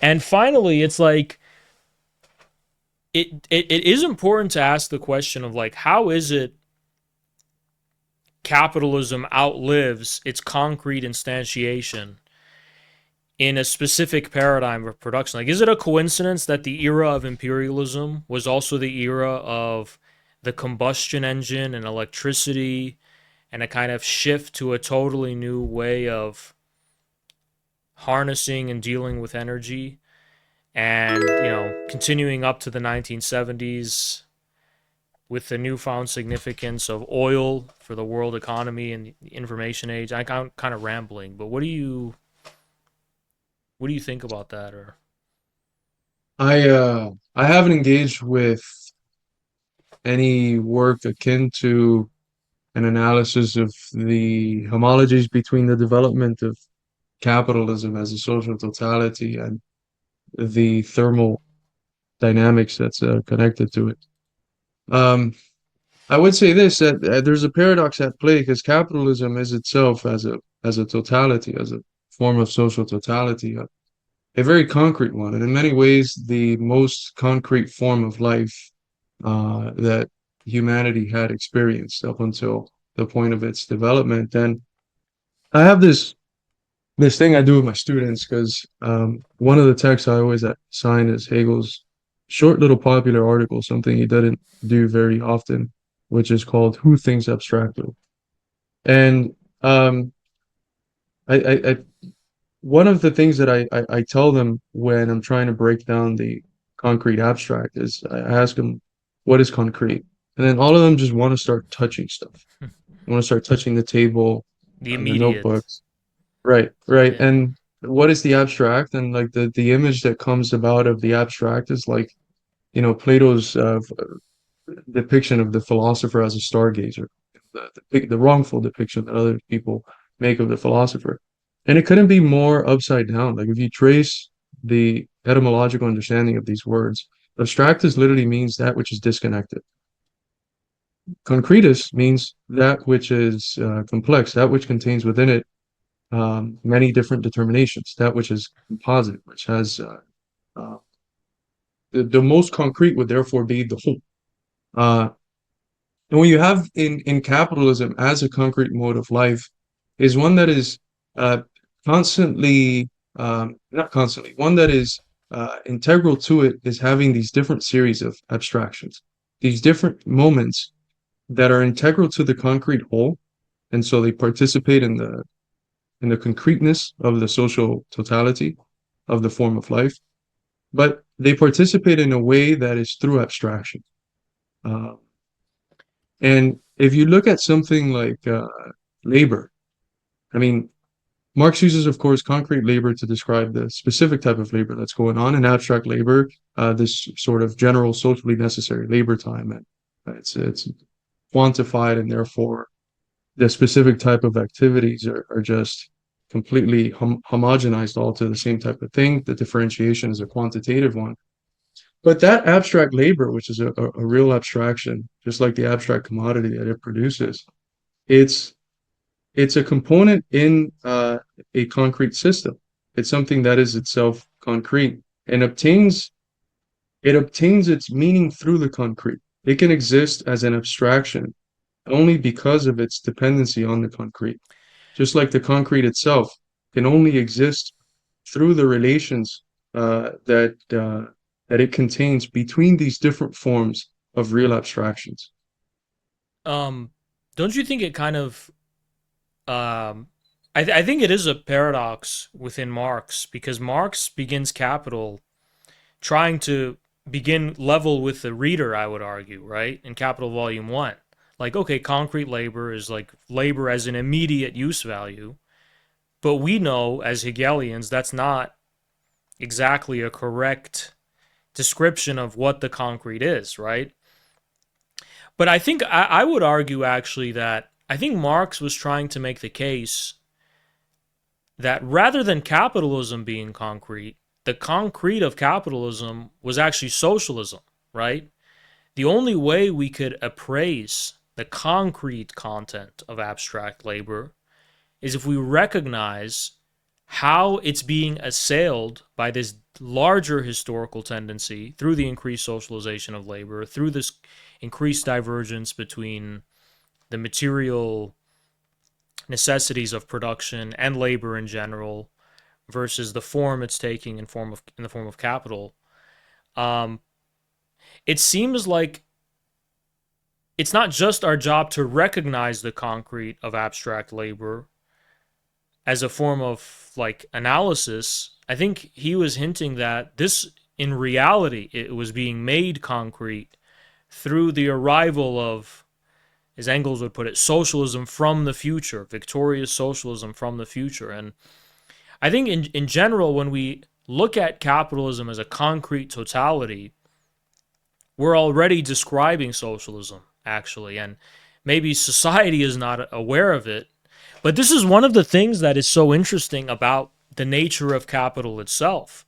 Because capital wasn't just a pure analysis of capitalism, it was also a kind of gospel of socialism, I would argue, right? Because it's really saying once we have appreciated capitalism as a concrete totality, we have actually proven that this thing is on its way out and it's turning into something completely contrary to it, right? Um, so I think that's what I would say on that. And I think what I mean by like a concrete store of value is just kind of like immediate. But I think that does open another question, which is even though energy turns into kind of abstract energy, whose real determinate content cannot be presumed, that's just the case for thought. Just like in the case of labor, right? When Marx talks about abstract labor, is it actually abstract labor? Or are we just not able to presume the determinate content of that labor, right? And of course, it's the latter that's true. It's a limitation only of the mind, actually. In reality, it is concrete, you know? In reality, energy is concrete. The way in which it's utilized and applied and consumed and so on, that is concrete. It does obey a concrete and determinate kind of pattern that reconciles all of the many different determinations. Like the concrete is the concentration of the many, right? And it's same thing with capitalism. I I think that's you mentioned that in reality it is concrete. Um, I agree, but not in its social reality. In its social reality, it is an abstraction. In the form of reality that it takes under capitalist forms of intercourse, it is an abstraction because it divorces itself from the concrete reality of the complex, specific type of labor that performs it, that requires a wide array of different things, certain types of materials, skills, uh, types of specific qualitatively different types of work. And it just makes all of this into a number. It's just a quantity. That's why it's abstract. You also bring up something very interesting. You say that, and please let me know if I'm paraphrasing wrong, that the concrete of capitalism is socialism. Yeah. Um, I think that the way that I would understand that is that capitalism is itself a concrete social totality that is a movement. It's pregnant with certain contradictions. And amongst those contradictions, one of the things that you find when you study it, when you study this concrete totality concretely, it means when you ascend to it as a concrete, is that on the basis of these contradictions, a new form of life is already taking shape. That if we think about socialism, modern socialism, it cannot be done without what capitalism develops on feudalism. That centralization of the forces of production is fundamental for socialism to achieve its ends. Uh, and in that sense, socialism does exist as a socialism exists as an it exists abstractly within capitalism, but it is an abstraction that through the understanding of the concrete totality that it exists in gives us insights into how it will itself be a concrete totality one day. So it exists implicitly. So that's why, like, even, after revolutions, like the socialism we describe today, it's still a socialism that is unfolding, that is concretizing, that it's becoming itself as this radically new form of life. And so, like that's why I hesitate, like any attempt you can't provide a concrete political economy of socialism yet. Why? Because the totality that we would be analyzing is one that is still in a process of maturing, is still in a process of concretizing, just like the flaws of classical political economists, which Marx respected very much, are rooted in the fact that the object of study still wasn't as developed as it would be when Marx I is, think is though writing. that I think Hegel's famous saying about like the owl of Minerva, right? And this kind of issue of like always being too late when it comes to the sphere of consciousness. And I suspect something similar with capitalism actually, because capitalism was around for hundreds of years before Marx. I don't know if you'd agree, right? I mean, Yeah, yeah, yeah, yeah. I see. after the Black Death, and but Right. that was not seen as like capitalism in its purest form because it was still attached to the fetters of feudalism. But actually, I would argue that capitalism in the days of early modernity and mercantilism, that is actually when you might have been able to describe capitalism as a concrete mode of production, right? A mode of production which is the riddle, the hitherto riddle of the history of feudalism solved. All of the various determinations of the feudal mode of production were entering into contradiction with each other. So, what is the positive reconciliation of that? For which all of these different and contrasting determinations are concentrated into one thing, right? And it's clear that that thing was capitalism. So I think there's an irony of, I don't know if I would call it an irony, but I think before capitalism assumes its purest form, so to speak, that's when it's at its most concrete as a unique mode of production. But I think when Marx was describing capitalism, the industrial capitalism of 19th century England as it began there, I guess. I think the thesis, more or less, was that this is capitalism on its way out. Capitalism is exhausting itself now as a mode of production, and the only reconciliation of now, because it's freed from the fetters of feudalism, so to speak, its real contradictions are now laid bare. And these contradictions represent different determinations of the same mode of production, right? But how are those contradictions reconciled into one mode of production, right? And I think that obviously, when taken in the positive sense, that mode of production is socialism. It's socialism that renders these contradictions superfluous and is therefore worthy of being the concrete of industrial capitalism. I wouldn't put it in that way. Um, you mentioned that capitalism as a concrete existed in its most concrete form, uh, in its mercantilist stage.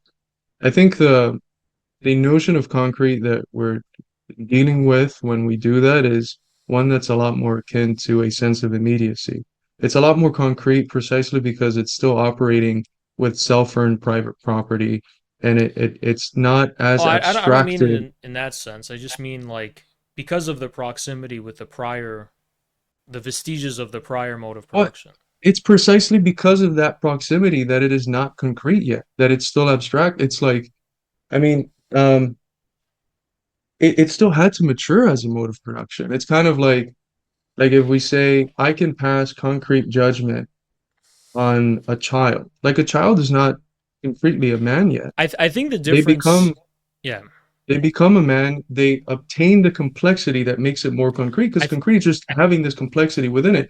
They achieve that as they develop, and as they develop, we alongside with that object of analysis, develop the capacity to describe it concretely. We can't describe it concretely if it's still, it's like imagine trying to pass yeah, judgment on the character of a I person if think they're seven. no. I get what you're saying, but I think the contrasting premise I think at work here is that I guess what I'm trying to say is I think there is an inevitable delay where yes, that I don't think that was necessarily capitalism in its immature stage. It's just that the superstructure, so to speak, or consciousness could not have possibly caught up by that time to the fact that capitalism was in its mature stage. And now that when capitalism seems to have matured fully in industrial England, it's precisely because it appears to be an adult that it's actually already dead to us.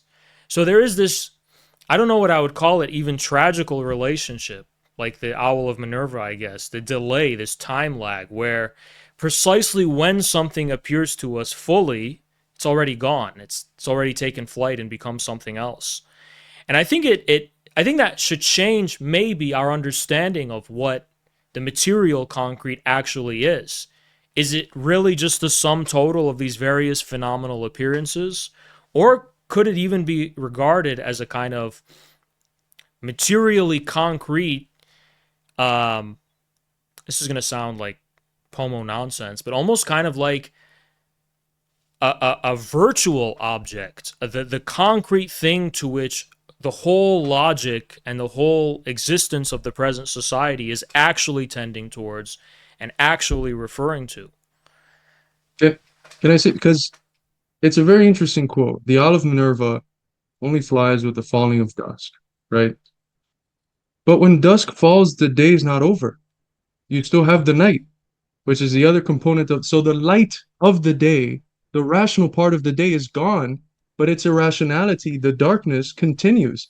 And so I think this is what we're seeing. I think this is partially what's going on here, that you seem to be describing this process whereby early capitalism existed in this in this form where it still had some light and rationality to it, and I that's fair. I agree. And only now, when it has developed to a certain stage, can we look back at it. But in looking back at it, because there's this delay, we assume that we're looking at something different from what we're looking at now. But when the Owl of Minerva flies, that we're still in the same day. You get what I'm saying? You still have the night going on after the daylight ends. And I think that's what Marx is picking out. Like capitalism has matured, and in the same way that he says in the Grundrisse, it is the anatomy of the man that gives us the blueprint or something for the anatomy of the Yeah, ape. the We anatomy of could the come ape. to understand the beginning of capitalism, its mercantilist stage, concretely because we see it what it has degenerated into. If you wish to describe instead of Yeah, I maturity, think what what it has degenerated into. I'm more saying is it's like when something appears to us fully and fully fleshed out, like this is it in its pure form, it has already become something contrary to that. I think that's more kind of what I'm getting. And I think that it's not necessarily like, to be fair, it's like Marx and Engels did kind of jump the gun, even themselves, when they thought that industrial capitalist England was like the final conclusion toward which all world history was going to tend towards. And they were clearly wrong about that, right? They were clearly Yes. wrong in term even in terms of their, and this is early in Marx and Engels, not way later in Marx's life, especially. But at least early on, the assumption was the revolution's happening in England, and then it's gonna, and then everyone has to catch up to England, and kind of this issue of time, was also a huge operative issue for the Russian revolutionaries and the Russian Marxists, right? Because the whole dispute was stagism, right? Okay, by what procession of the time is Russia, which is some kind of backward feudal society in their eyes, right? Going to turn into socialism. So the economists were like, okay, leave the politics out. Capitalism will just take us there. And, we shouldn't intervene in politics at all.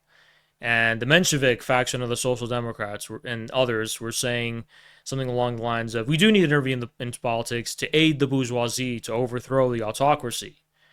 And then will be our time for socialism, right? And then the only one who was a time traveler, I guess, in many regards, actually, because Lenin's development of capitalism in Russia, you could say that's a work of time travel, right? But also in terms of his revolutionary strategy. Actually, we don't need to collaborate with the big bourgeoisie. We don't need to wait for a liberal. We don't need to redo European history. We can distill the essence of the laws of history and apply them in the present, like here and now, right? And I think the significance of that is necessarily a different view of the material concrete. It's the whole paradox that gives rise to what Gramsci, I think, describes as the relative autonomy of the superstructure with regard to the base, which is like how how do we even implement socialism, or how do we justify socialist consciousness when there's a huge delay going on in reality? The premises and material foundation of socialism isn't even here, so we need to actually create it to catch up with us. And I think the only rational explanation would be that because the view of the material concrete is probably more like something like a virtuality toward which reality is bent or tending, rather than like the sum total of the instantiation of specific kind of phenomenal formations, like the existence physically of factories here and proletarians here. How is it that, for example, in China you have Mao leading a proletarian revolution, like without a proletariat, right? But not only that, but then ultimately actually creating the material foundations of a proletarian dictatorship almost backwards, right? I know if what I'm saying is confusing, cut me off. And No, it's yeah, I the interesting thing, and I like how you qualified it by the early Marx, because we both know that the later Marx wasn't thinking like that. He wasn't thinking like that precisely thanks to the influence of a little Russian thinker, uh, whom Lenin will base the title of one of his early what is 20th to be? century books, What is to Be. It was Nikolai Chernyshevsky, who said that history gives to its sons the bone, and to its grandchildren the marrow.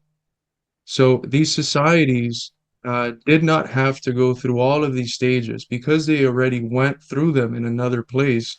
They can just obtain the fruits of that development and attempt if, and here's where the superstructural dimension comes to it. If they're successful in this political battle, um, obtain the fruit without the with all the hassle that led to it. And Marx had a lot of faith in the Russian Obshchina, the Russian commune. And when it came to the debates between the Russian populace and the dogmatic Marxists in Russia, and we're speaking here of course, late 1870s, he sided with the populace who said it's the Obshchina, it's the commune that if we're able to develop the forces of production here that have already developed there, and we can build communism on the basis of the Obshchina. We don't need to wait to develop a proletariat.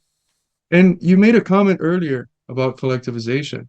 Um, Collectivization was in part the realization of that prophecy, that it is on the basis of that communal form of life that was present in Russian civilization, that you build once it acquires the technological developments of capitalism, you have the potential to build a communist or socialist society.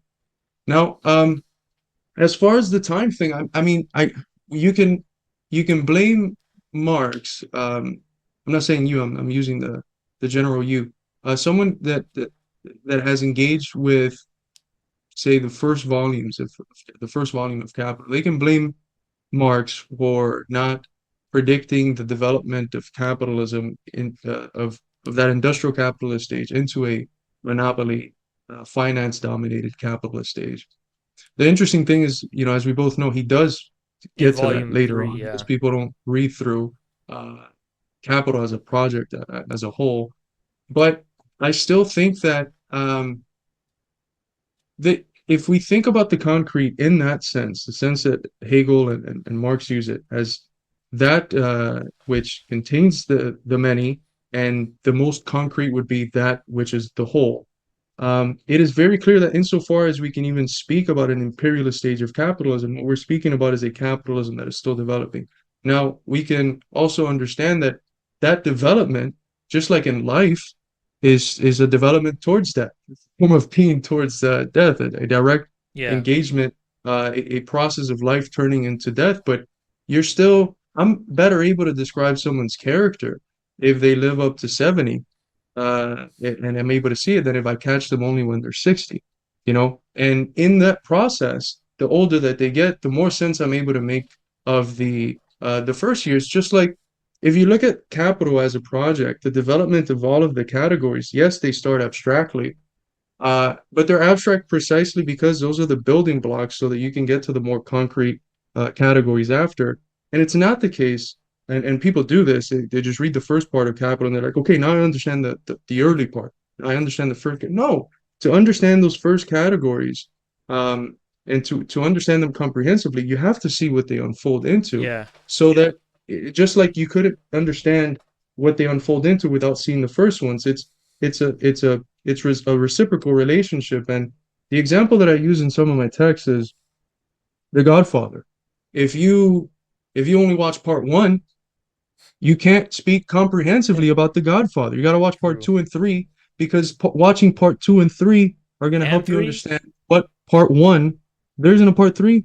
No, no, there is. I'm If just saying that was like, I don't know if if you it's don't watch canon. parts two and three, you can't have a comprehensive understanding of part one. To understand part one, you have to watch part two and three. And that's what happens with these forms of life as a whole. We can see, and this is what the libertarians do. The libertarians Yeah. look back at this pure idea of capitalism that you had this self-earned private. That's already been dissolved by industrial capitalism that has been It's like sublated by finance it's capital. basically like it's like what you would call classical capitalism, right? It's almost like libertarianism is like capitalist neoclassicism, like just like how they tried to go back to the ideal ages of Greece and Rome. It's like Right, similar, right. but to be a little difficult, I could be wrong about this, but I do remember reading Marx writing eventually that the window of opportunity for the Obshchina was passed. Is that true, or that he wrote that? I have not found. On the contrary, I think the more he dug into, he learns Russian, which Yeah, because is fucking I could have different. sworn I read that he said like, okay, originally like, yeah, this is a window of opportunity, but then later on in his life he was like, but the window now passed and it's basically The over. window of opportunity comment was already later on. I think these letters, if I'm not mistaken, are from um, 71. Yeah, Uh, it could be a little later, but he engages with it in first in a letter to Mankovsky, yeah, a Russian right-wing populist who is telling the Marxists, well, if you really want to be a Marxist, just sit around and wait with your hands in your pockets for capitalism to develop. And Marx writes a long response, he never sends it. And then there's the Vera Sasulish interaction, where he was already prepared by that reply to Mankovsky that he doesn't send, and prepares four drafts of the Vera Sasulish one, and he ends up sending the last one. And the conclusion is basically, these stages where my analysis of Western Europe, um, the more I've studied Russia, I think that this could be a potential for socialism, and that you don't have to go through this stage. You can just obtain the fruits of it in a very Chernyshevsky-like manner. But it was always a hypothesis. It wasn't yeah. like I have not found any evidence, and I've looked at some of But the are you unpublished aware stuff of like the claim that he said that that he said that there was potential or that there wasn't. the window of opportunity passed? That comment, I have not like the window encountered any closed. claim where he says that. He Yeah, ends up towards the end of his life. It's not just Russia. He engages because with I think anthropologists I think from. sorry. He engages with Inca societies and Mayan societies Yeah, through the work of was Kovalevsky, Maxim Kovalevsky, one of the Russian anthropologists. He called him his scientist friend. And he comes to the same conclusion. There's different forms of communal life in these areas that could lead to socialism if you have the yeah. capacity to incorporate the developments of the forces of production. You don't need to wait to develop a proletariat. Now, we can say that he was wrong in that change towards the end of his life. And I think there's something to be said about the fact that constructing socialism and incorporating those forces of production is very hard or nearly impossible without developing the proletariat. Russia eventually has to develop the Soviet Union has to eventually develop the I think proletariat, as does China. one of the reasons it made a lot of sense to me that he said that was because obviously Engels outlived Marx, and it doesn't seem like Engels is maintaining this view as far as the strategy of the Russian Marxists is concerned and his advice to them and stuff. Engels's research was not necessarily in that area. He was Yeah, focusing even in the origins of the family, private property, and the state. He's building a lot from Marx's notes. Engels's area was in the harder sciences, and towards the end of his life in the study of Christianity and in continued political activities. But I haven't seen, I mean, I haven't seen any evidence that Engels um, earns on that position. And I think the last Russian preface to the manifesto that was done when they were alive is the only area where that hypothesis that has been constructed on the basis of unpublished manuscripts, where the hypothesis is stated explicitly, and it was published in a Russian periodical as its own thing, separated from the Communist Manifesto. But if you have any sources there, I'd love to engage yeah. with them. I'd probably have to look and see because I either it was a Marxist themselves making that argument rather than actually quoting Marx, or it was that. But now okay, the trouble's not over yet because I have one more um, These aren't problematic. troubles. Yeah, This is no, no, if I know. that I'm is the just case, yeah, yeah, yeah. if that is the case, Something to keep I don't the change my opinion on it, but yeah. I studied, I look at it. No, no, no. If I'm wrong, I'm I'm wrong. just But this is an referring. area that it was Yeah, my project even when I was an undergrad. So it I'm was one just of the referring areas to it that in jest. I think what I would say what I would say yeah, Volk. Okay, Engels wrote about Russia in the 1890s, the East. Okay, we can shelve that for a second because there's something else I wanted to say. Um, I think it is important to point out though that Marx didn't finish Capital, and he wasn't able to arrive at the more concrete. You know, he planned volumes on, I forgot the order of it, the world The market, the state, state, yeah, yeah, Marx, yeah, for a yeah. bunch of shit. I think the world market was the last one, right? And I don't remember. He yeah, does like two or three plans. There's an early yeah, one from yeah. the He gives. Randrisa, and there's a It was later very one. very ambitious. Yeah, I don't know. I get what you're saying. What you're basically saying is that because I think the most convincing argument against my like time travel stuff is that well capitalism would eventually transition not to socialism but imperialism, right? So the fact that Marx didn't foresee imperialism proves that like capitalism in its totality had not fully developed by that time. And that's how the Leninists put the question of social. They Yeah, uh, that's why it's the next to last stage of imperialism, it's like imperialism. But the stage of socialist revolution. I think though I think I would also make the argument though that Lenin's break with the established Marxist tradition was so abrupt and so severe.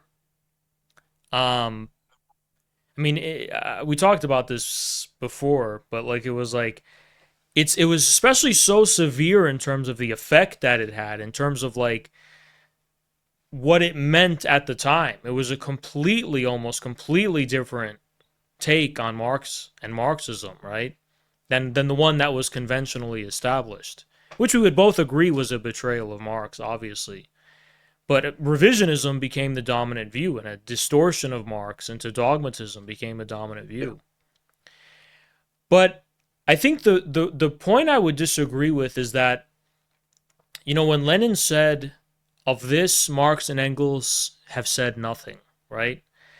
I think there is a grain of truth to view Lenin's imperialism, his specific strategy, his specific understanding of how the world had developed, as filling a vacuum, not just in terms of the blind spot and the failure of social democracy, but perhaps even Marx himself. You know, I think Marx himself did not fully understand the concrete of capitalism, not just because he didn't live long enough to see how it would develop, but because perhaps there were errors in the fundamental premises of the project of capital, which perhaps might also be related to why he couldn't finish it. I imagine if Marx finished Capital, it would have been clear how imperialism would have been directly anticipated and all the things Lenin talks about that and you know when you read Imperialism the Highest Stage, it's a polemic. And the polemic is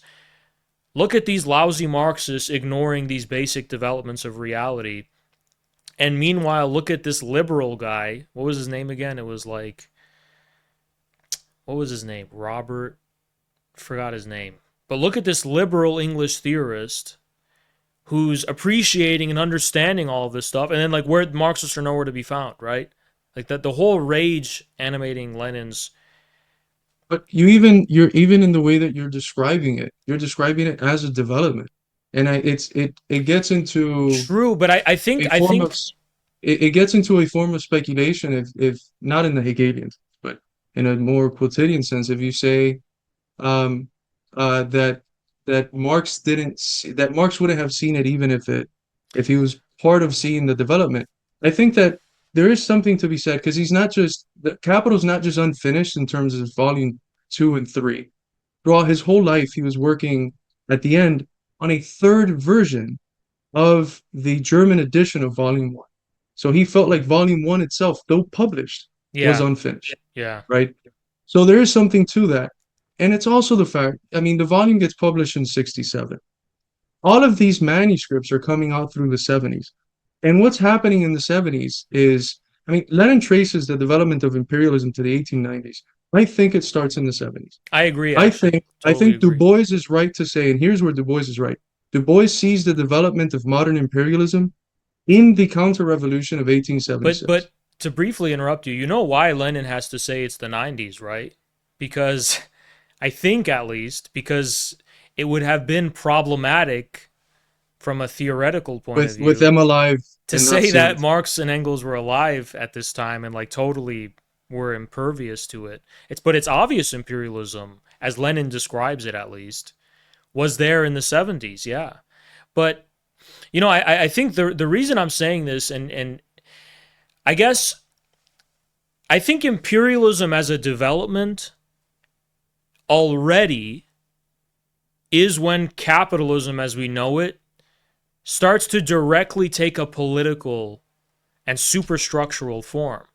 And I think that is what's defining the new strategy Lenin is calling for in the era of imperialism, which is the anti-monopoly strategy and the democratic struggle and so on. And the reason it shifts to that is because we're not talking about the need to wait for development of capitalism anymore. We're not talking about you know some kind of like actual pure process of production being the source of class struggle. We're talking about a struggle between increasingly undemocratic dictatorships and the democratic aspirations of the masses, and how the dictatorship is like the last refuge of capital itself, not economics anymore, right? The pure relations of production, as they're being reproduced at the purely economic level, that is no longer reproducing capitalism. Like Lenin's already observing that, Oh, right? it's the state. It's the Yeah, state it's the through and state, through. exactly. But it becomes and I think we agree on this. You mentioned earlier that you see capitalism being something that starts far back, you know, well before industrial capitalism. And capitalism gets to a stage when the capitalist class conquers political power, where very quickly it becomes clear that in order to avoid crises, it needs the state. This sort of libertarian idea that some Marxists hold that you can have capitalism here and then there's just, a capitalist mode of life. That's why I use the term Marx, the traditional dogma is mode of production. The term I always use is form of life because you cannot separate it from the state and from all of the different state institutions that not only allow you to simply reproduce the economic base of society, but that save the economic base of society as soon as it comes into contradictions. I think also though that the state is playing this role of, this is especially evident after 1929, right? Of propping up capitalism itself economically. Yeah, Yeah, yeah, like yeah. like Oh, yeah, yeah. it's not, and not even just like how it used to, because we all know that even in the days of mercantilism, the state was playing a role in capitalism, right? But I think that the qualitative difference in this case is that relations of production are not being reproduced purely at the level of the form of life. They're being reproduced by force politically. The significance of the democratic struggle had always been, we have these relations of production that are just pure vestiges of the past. If we have formal equality, if we have democracy, the vestiges of feudalism are done, right? Feudalism is not coming from like actual material relations of production economically. It's just like these vestiges of the superstructure. And by the time imperialism starts to develop, I think the same can be said of capitalism too, right? Capitalism Right, also is right. superstructural. And if we win the battle of democracy, that's the cynical goal of the Popular Front. Like McCarthy's like, these people are, they're civil rights activists and they're Yeah, fighting yeah. for democracy, but it's really communism. And it's like, well, the grain of truth in that is, if we do gain basic democratic rights and fight against the dictatorship of monopoly capital, socialism is the logical conclusion. Like directly, it is, right? Because the institution of private property in its abstract, we're using the words incorrectly, but you get what I'm saying. And it's like advanced form, as the institution of finance capital, won't be able to be maintained without the dictatorial force of the state. I think abstract there would be correct because the Yeah, finance capital is so disconnected from any productive activity that yeah, yeah, um, yeah. But it's a it's also concrete like, abstraction. yeah, yeah, yeah. I get what you're saying. But no, I mean like, and I think my potentially heretical thesis from this though, which I'm not certain about, I just think it should at least maybe be entertained or thought about is like, is it possible that imperial, and this sounds horrible, it sounds horrific to say this, especially from a propaganda perspective. But isn't imperialism the material victory of the socialist mode of production to the point where capitalism has to retreat to the superstructure because socialism already won materially? And I think even Lenin will say that socialism in Russia has to be built off of German state capitalism. And he uses the model of the German post office actually as a paradigm of socialism. And I think I think it's possible that Marxists may have, and Marx himself, I mean, you mentioned his attempts to revise it. He understood the problem definitely. Like, I'm not saying he didn't think there was a problem and he was like naive. Like, he was trying to fix this problem, but I just don't think he lived long enough to do it, right? Or he got there. I agree Lenin is definitely the heir of Marx. No doubt about that. I'm not like trying, you know, Georges Sorel and these kind of like proto-fascists try to make the argument like, no, Lenin breaks with Marxism. Finally, we can go and like have our fascist orgy and be free of like we can be like D'Annunzio and just like run around and frolic in the woods naked or something. I don't think that's true at all. I think Lenin is still in continuity with something fundamental in Marx and built by Marx. But I guess my view is that there was, you know, the meme like Marx couldn't account for this.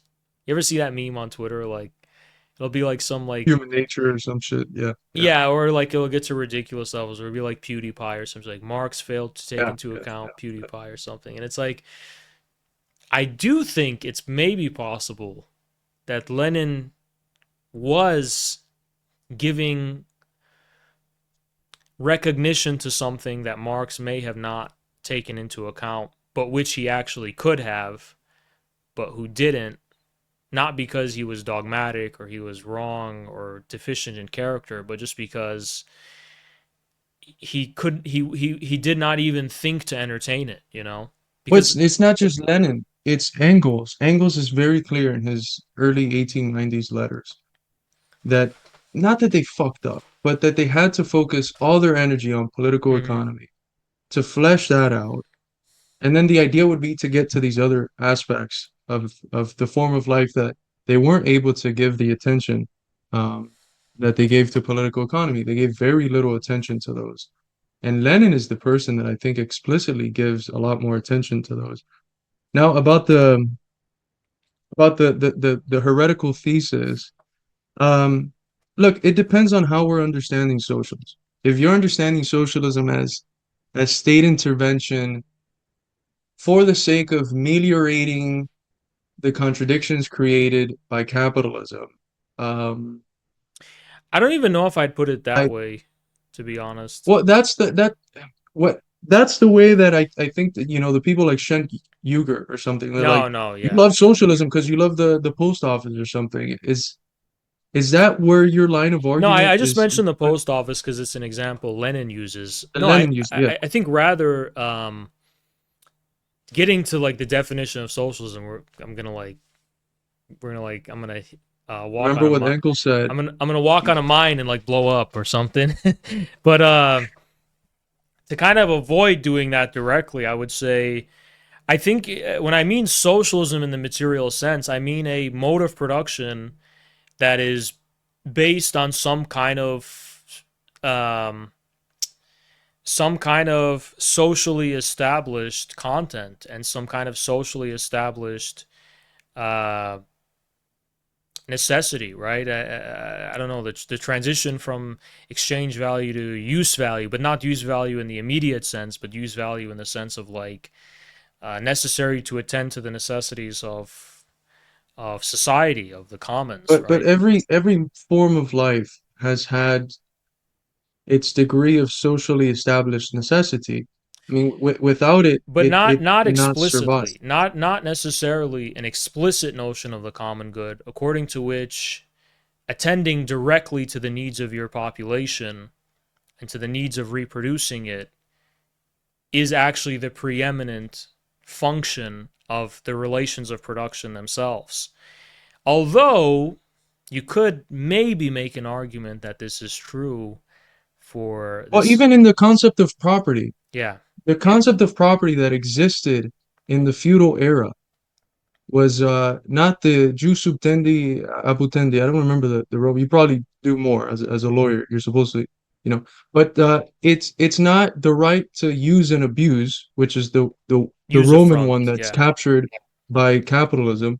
It's the right to almost like shepherd over, the right to care for. So the yeah. notion of property in the feudal era was like you have a duty. Very similar today to the Chinese capitalist class. Like they have the more capital, the more responsibility, the bigger duty they have to society and to the common good. I think that The notion was of property was one that was centered on caring for that property, no, no. which That included that's peasants and true, the land. but I think that's not how the property emerges, though, right? How it emerges is different. It emerges as a kind of private property where lords can be they can be benevolent and they can be malevolent, right? And they have that right, they have that ability because that's where the right begins and ends.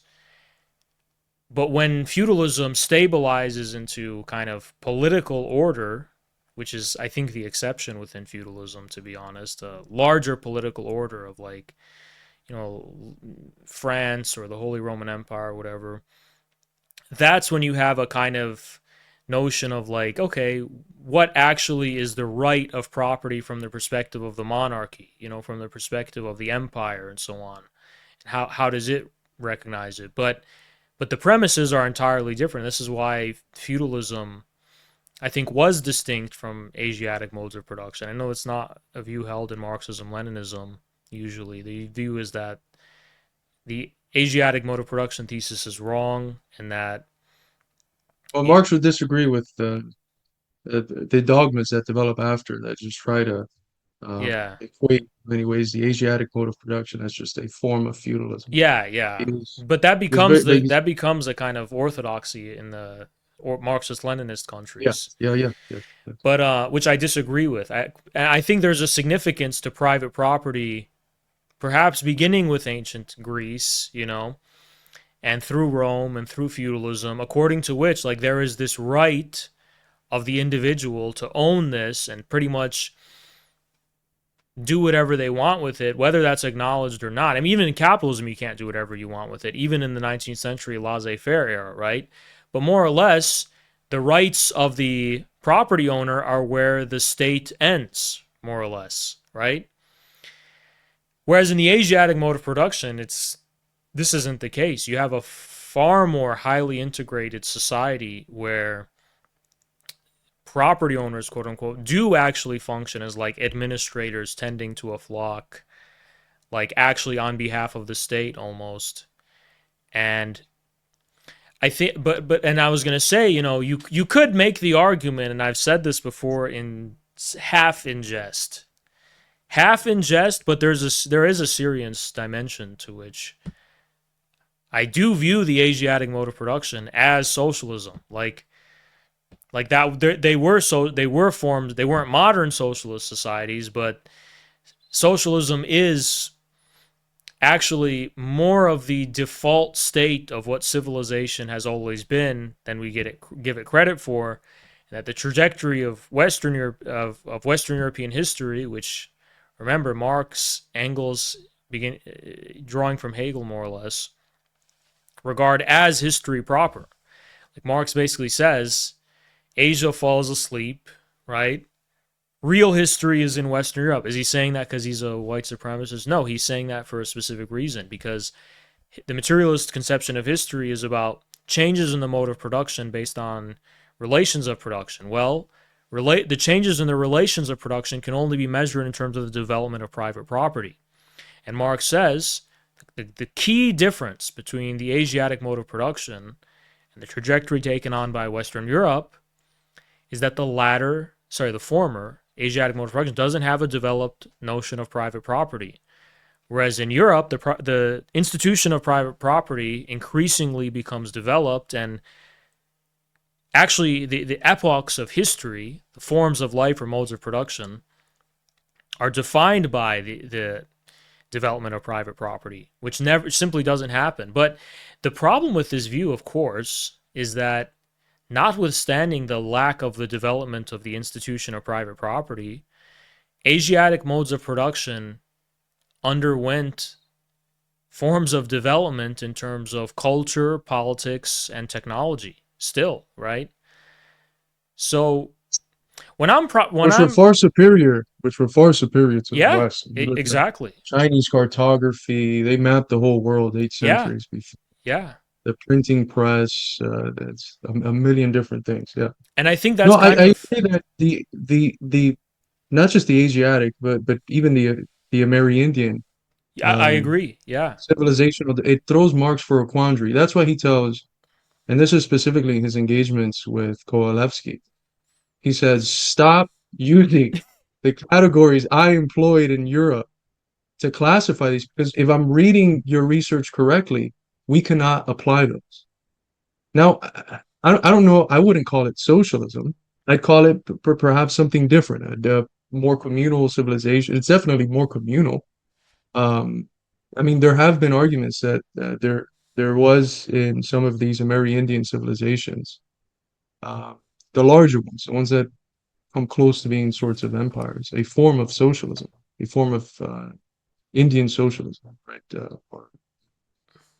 Whether that could be applied to the Chinese form of life, I don't know. I think the It's not my Chinese area. there's It's not my. Chinese scholars who definitely argue that. Yes, Yeah.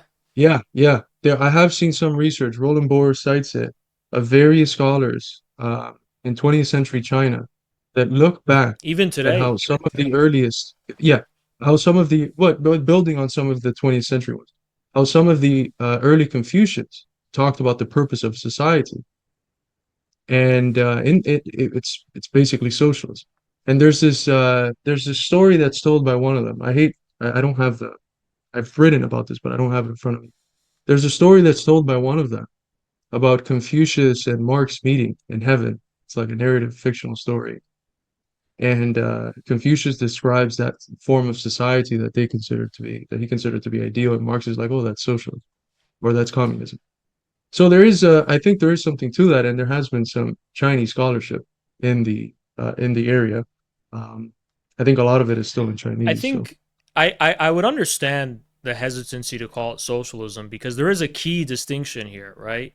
But I think the reason I call it socialism is because usually when we use that word, we're also implying a substantive basis of like, you know, concrete social relationships which are recognized as such and which are regarded as the primary ends of production and society and life, right? And the reproduction of those relationships, those communal relationships.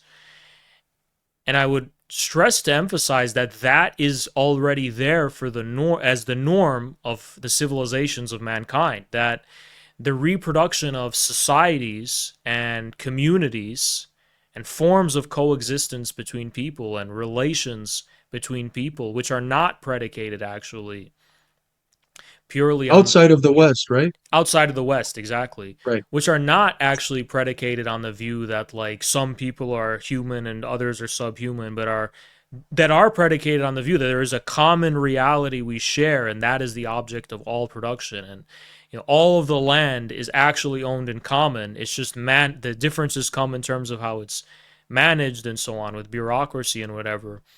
And I think that that is really the norm for non-Western.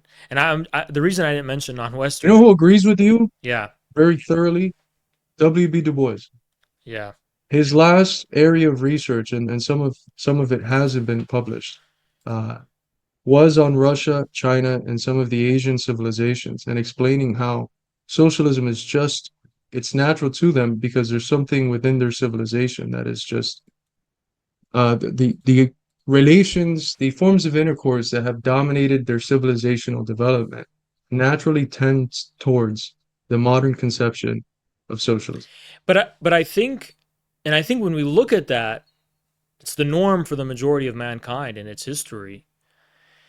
We look at that, and then we say, okay, but these are concrete forms of sociality, right? These are specific forms of sociality. This is not socialism in the abstract. This is not socialism, in other words, in its modern form.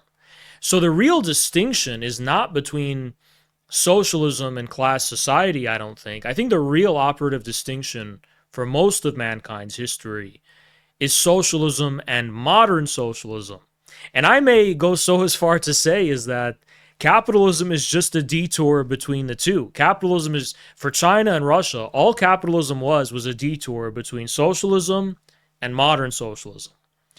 In Russia's case, that would hinge on the argument that the Romanovs were Well, already they had feudalism, which makes implementing. it a little bit different.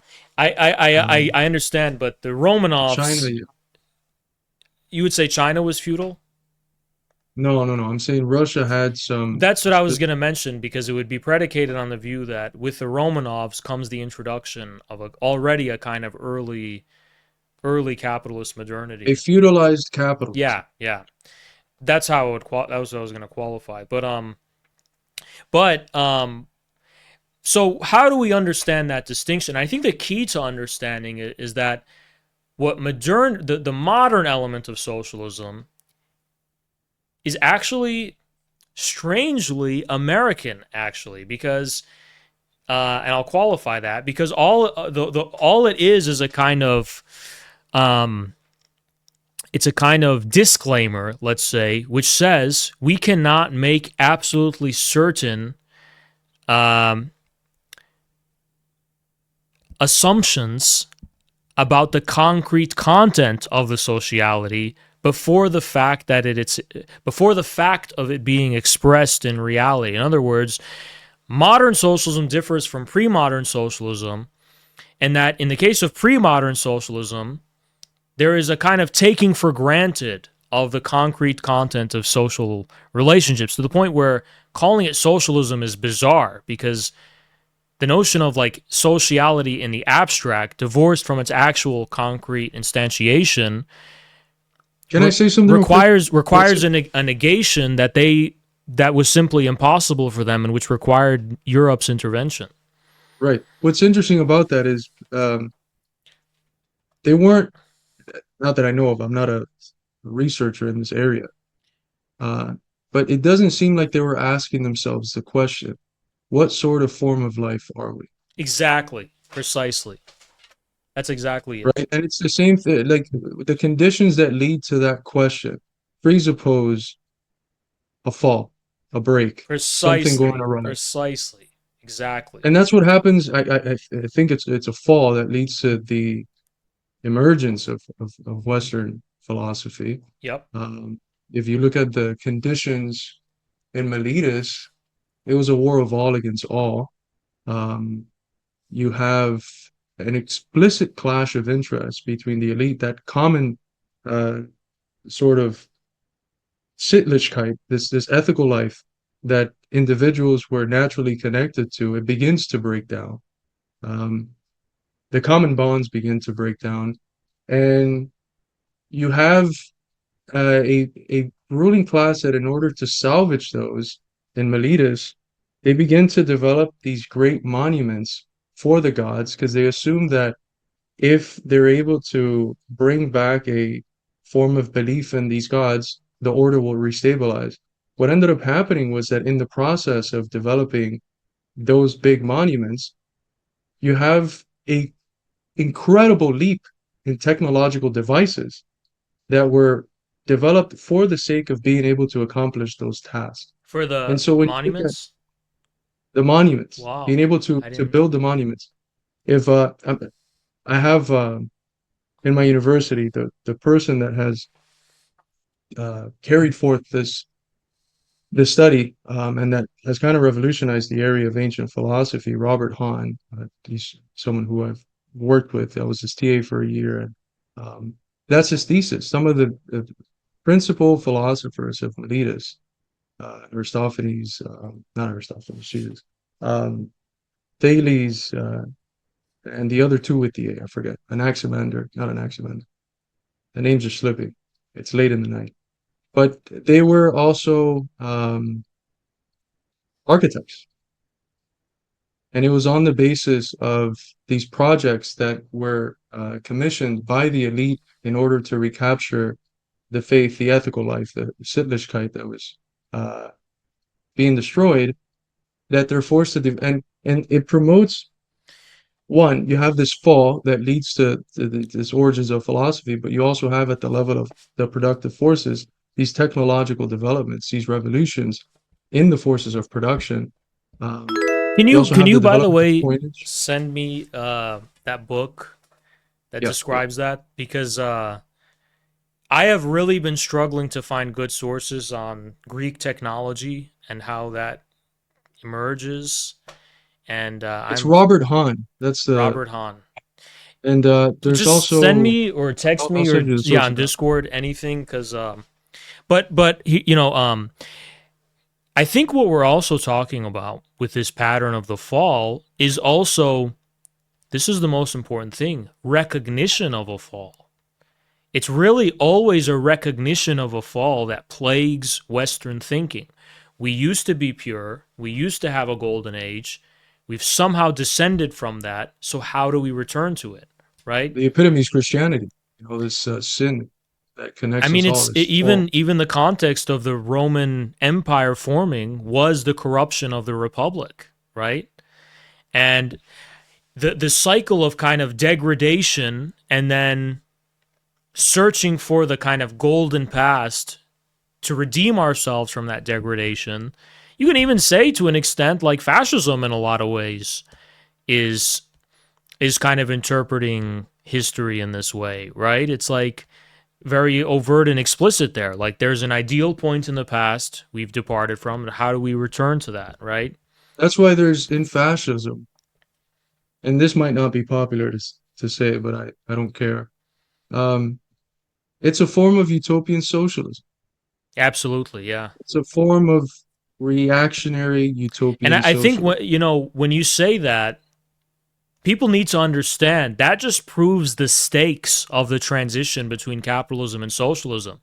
Actually, people are like, whoa, are you saying it's inevitable for Marx? No, it actually can go wrong, and we can be consumed by madness and have a dysfunctional civilization that kills itself. That is 100% possible. Like the inevitability of socialism It's the barbarism. isn't necessarily going to be a good thing, right? It can be utopian, the utopian kind, right? So I'm Well, actually, my qualification would be that I mean Marx is clear that you either have a revolution and a new form of life emerge, or the dissolution of all classes. And I think you know, yeah. to quote Luxemburg, it's in our context it would be socialism or barbarism. I wouldn't consider the barbarism a form of socialism. If there's not a scientific understanding of the transition, you will it will materially impose itself upon us, but how we react to it could quite literally lead to our extinction, annihilation of civilization itself. But going back to the kind of origins of alienation that you're talking about and mentioning, it's obviously also there with Heraclitus. I not to bring, we're not going to discuss Dugin right now because it's too late, but he does mention something in Political Platonism I find compelling, but Lenin also said the same thing, so I guess we don't have to mention Dugin. But when Heraclitus, his famous phrase, all is one, like what does he actually mean by that? Does he mean a return to the kind of concreteness and organic unity of the pre-fall? And it's actually the opposite. When Heraclitus says all is one, he actually means the all as a pure multiplicity of differences, the pure laceration of being into infinitely kind of divisible different components. That is one. That is actually the truth of being. That is one. That is what the whole is. The whole of reality is actually its division into multiple parts, to paraphrase Lenin, right? Heraclitus is describing exactly what you're talking about in the philosophical form. He's describing this kind of loss and this fall from, like, I don't know what we would call them, organic social relationships, organic communal bonds. And I mentioned you always because it's a recurring theme in my outlook and my writings and stuff. It's just like when Heraclitus talks about the dreamer, right? Who awakened from their dream and cannot recall the dream and is searching to remember and recall the dream. It's like searching to recover from the fall is the same thing. There's a discontinuity between the premise and the conclusion, which I think Western civilization, quote unquote, because we're not going to get into it too much, but it's like it isn't inevitable that Rome culminates in neoclassical Britain, in the 17th century. That's not inevitable. Rome also became the Ottoman Empire. Same thing with Right, Greece. right. Yeah, Greece yeah. also became something that wouldn't necessarily have culminated into Rome. It's just that there was this trajectory we can more or less identify as a consistent trajectory defined by these increasing relations based on alienation and abstraction and so on.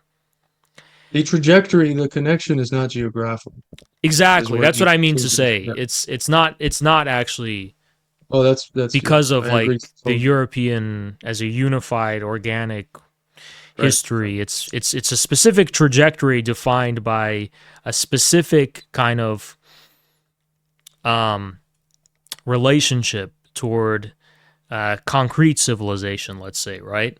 Different type of sociality, Exactly. But which but I is the think, essence of a civilization. A civilization is not just this yeah, uh, biological. right, It, exactly. And it's then but I think forms of intercourse. I think though what I would say is that when we understand, like, we can also understand it as a recognition of the discontinuity and then an obsession with, once we recognize this discontinuity, holy shit, we can't forget about it, we're burdened with it, and we're trying to ameliorate it, we're trying to like go back to, we don't want to go to this direction, we're burdened with this discontinuity between the dream and now that I'm awake and I have to recall it. Let me just go back into the wholesomeness, right, of where I came from. And it's precisely the attempt to do that which digs the deeper hole even further. So I think in this limited extent, because a lot of people say, like, oh, I'm anti white and I'm anti European and I hate Europeans. And I think this is a part of the dialectic of humanity.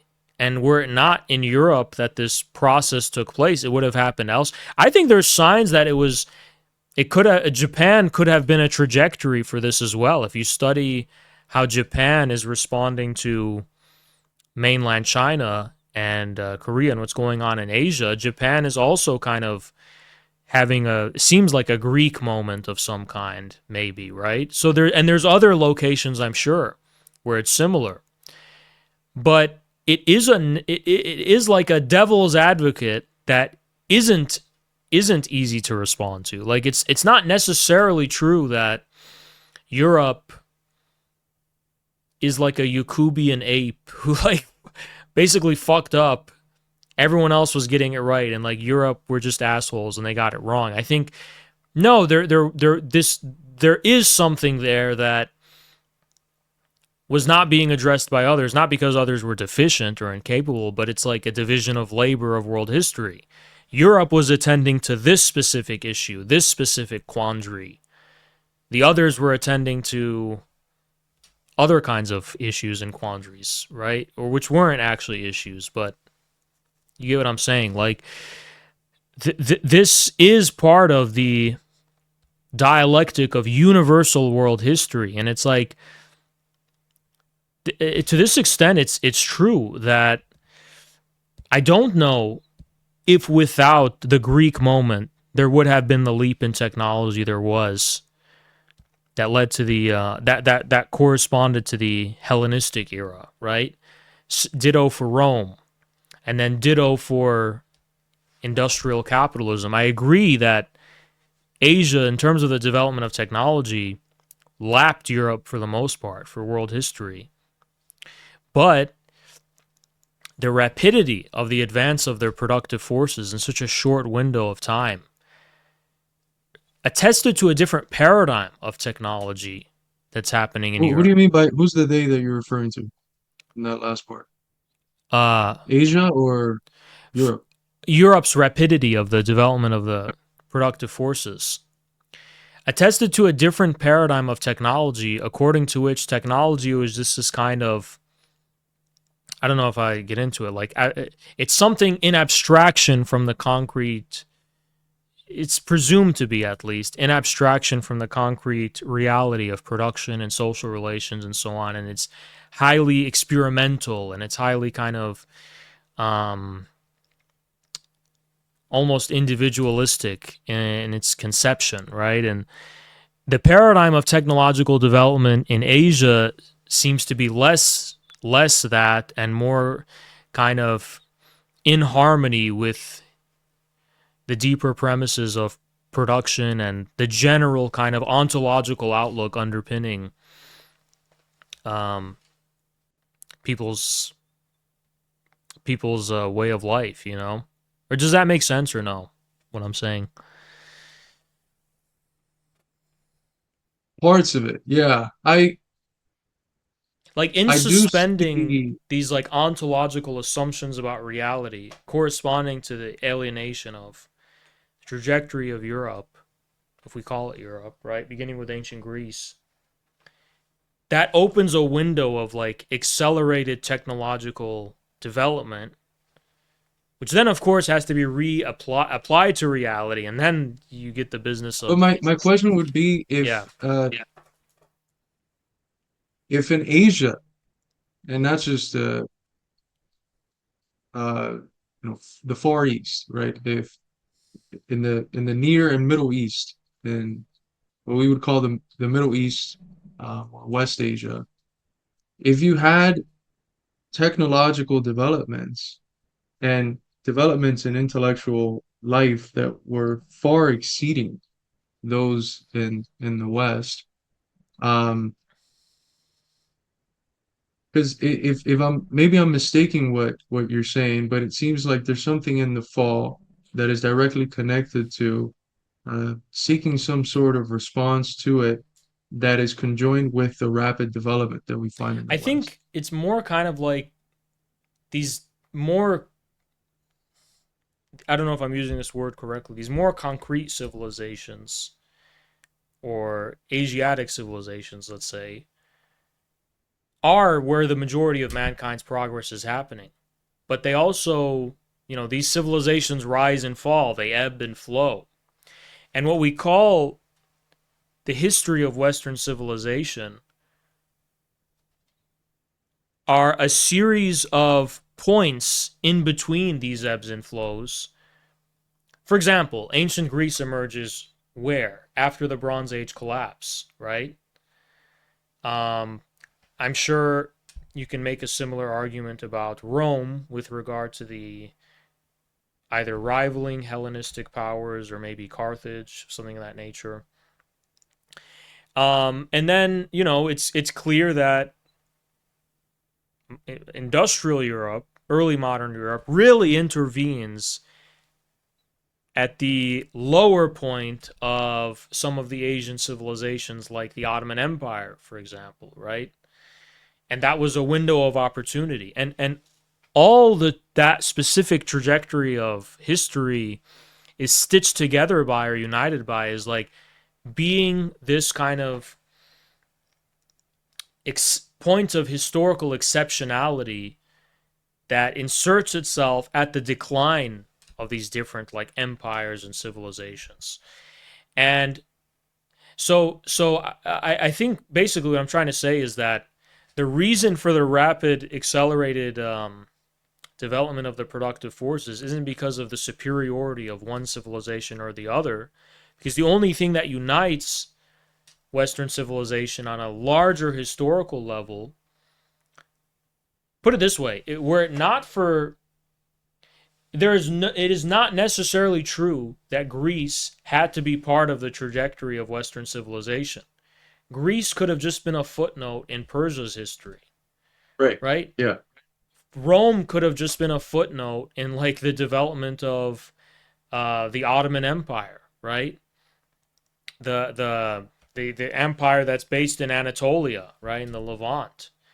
These could have all just been exceptional footnotes within these wider civilizations, because those civilizations themselves have footnotes. Those footnotes just weren't um, brought into the historical continuity of what we call Western civilization. But they also had these exceptional footnotes of like moments of abstraction and doubt and kind of like similar to the Greek moment, I guess. But the history of Western civilization stitches together all of these different moments into one continuity, right? One continuity of progress.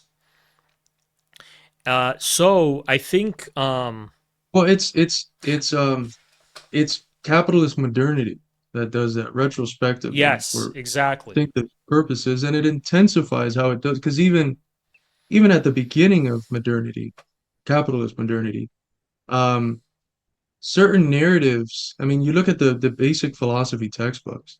It was understood that philosophy developed in Africa, and then that the first few Greek philosophers, they took a lot of their ideas from They Africa. basically stole Um, everything, from what I know. yeah, Like basically. literally everything. The thesis that eliminates any connection to Africa is one that develops, frankly, at the end of the 18th century, Hmm. and it doesn't get popularized to the middle of the 19th century. So even within modernity itself, capitalist modernity, there was a period of time that it took for it to disconnect I itself guess I from would. these Eastern civilizations, and in the case of Africa, Southern civilizations, in the realm of philosophy, I because it was seen as a common project.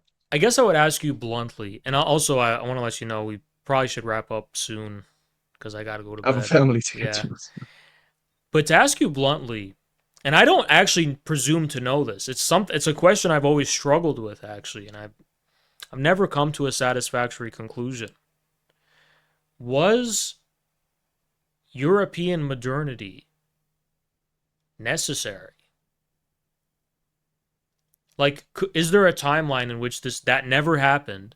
We just have China's dynastic existence. We just have, Russia. We just have these Middle Eastern empires, the gunpowder empires. Take Europe out of the equation. Like, would they have just developed normally? Because I've seen arguments on both sides.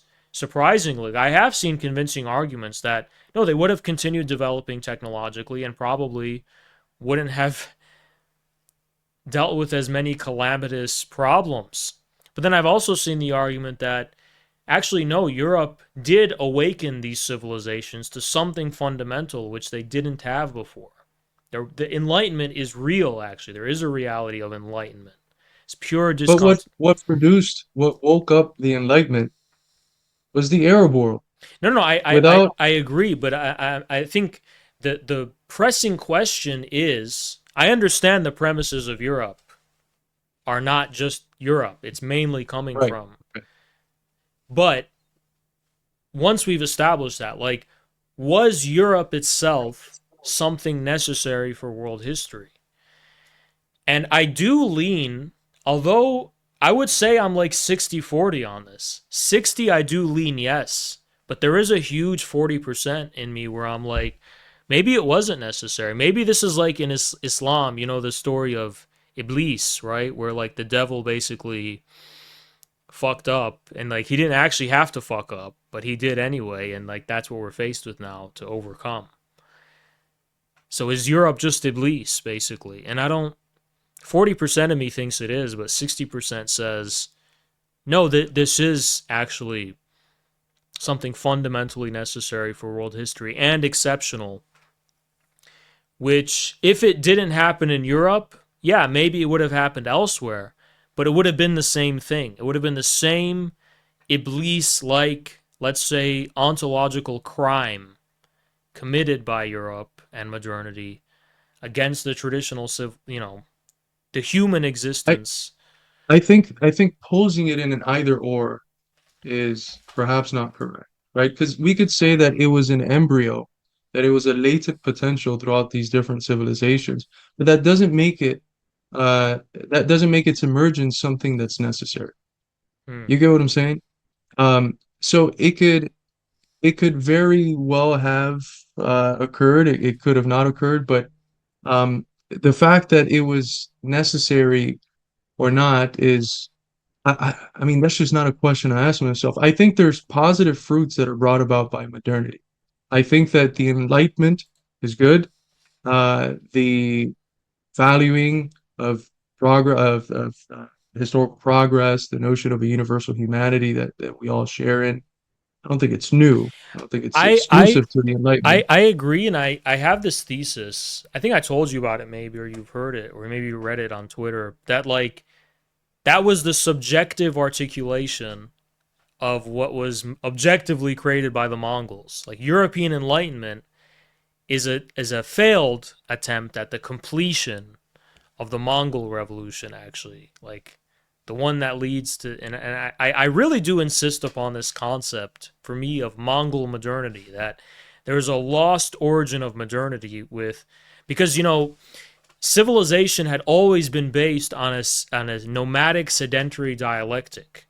And the Mongols actually represented the enclosure of this dialectic, the final kind of nomadic enclosure of space, right? Of geographic space, which kind of eliminates the outsider insider distinction finally, and puts an end to that dialectic. And it's fascinating. And then Tamerlane is like the one who's trying to he's like the Don Quixote of the Mongols. He's trying to return uh this I don't know if I'd call it an ideal, but this kind of the Mongol Empire, more or less. He's trying to revive it.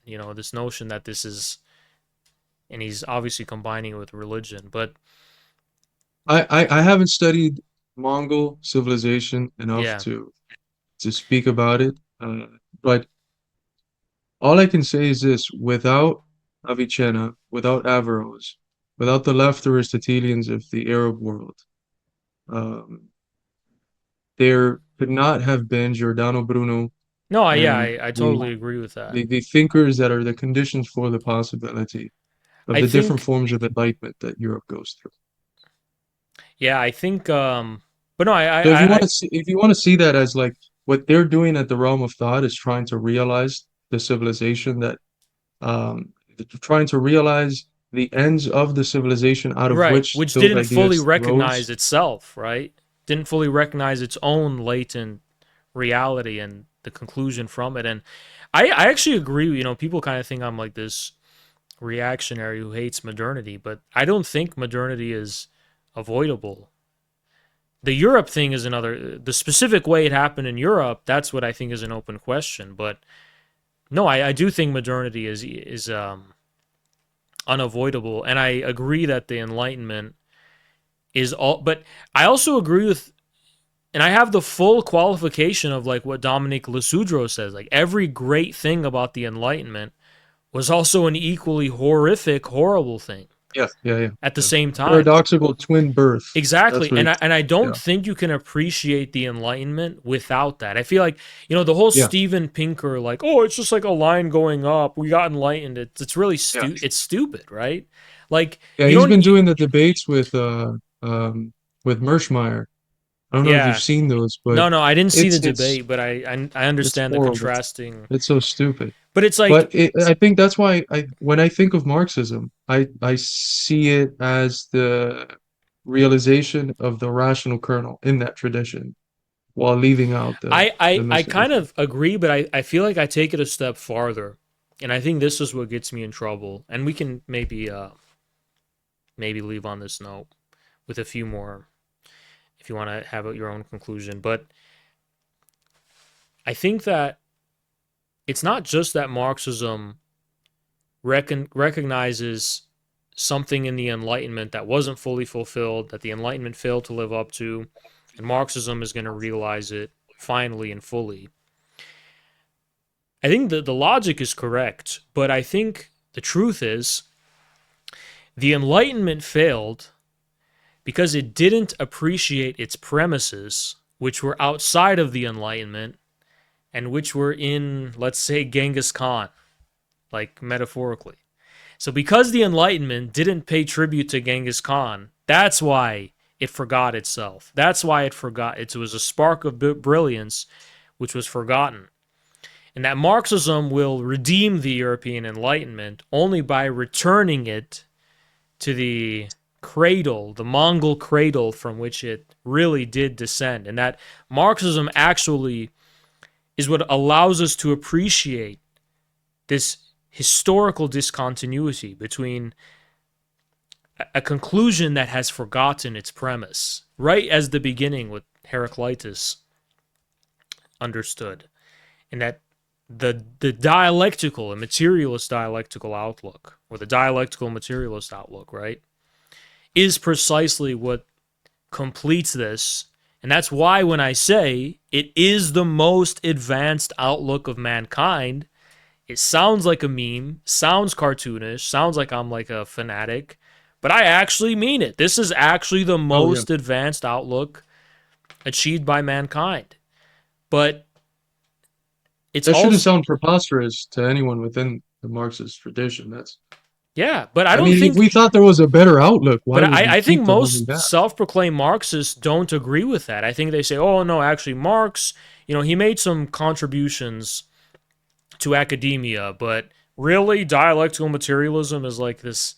Well, they hesitate to even call it a worldview. Yeah, exactly. Uh, Exactly. and you see this in again, a value form guy, Yeah. Michael Heinrich and others. Like they, part of their criticism of the Soviets is that supposedly it made Marxism into a worldview, which is just ridiculous. In my anthology on texts from the classics of Marxism, speaking about dialectical materialism, I have a whole section in the introduction defending why we should be speaking about Marxism as a worldview.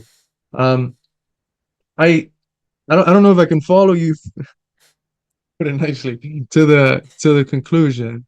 I see the premises, and they're not as wacky as a sense of immediacy with the conclusion would lead some people to think.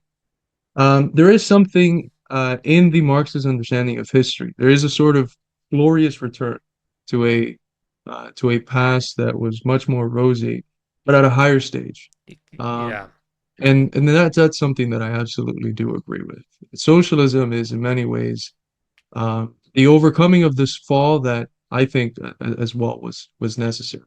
This civilizational fall, and that's why um, it almost like restarts history at a higher level. That's why Marx is very clear that what we're experiencing is a form of prehistory. We're not experiencing history Yep. yet.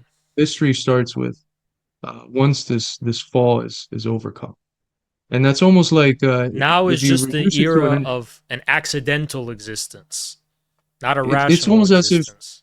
if you put it in like human terms, in like individual human terms, you can really speak about yourself and how you are after you have a major fuck up.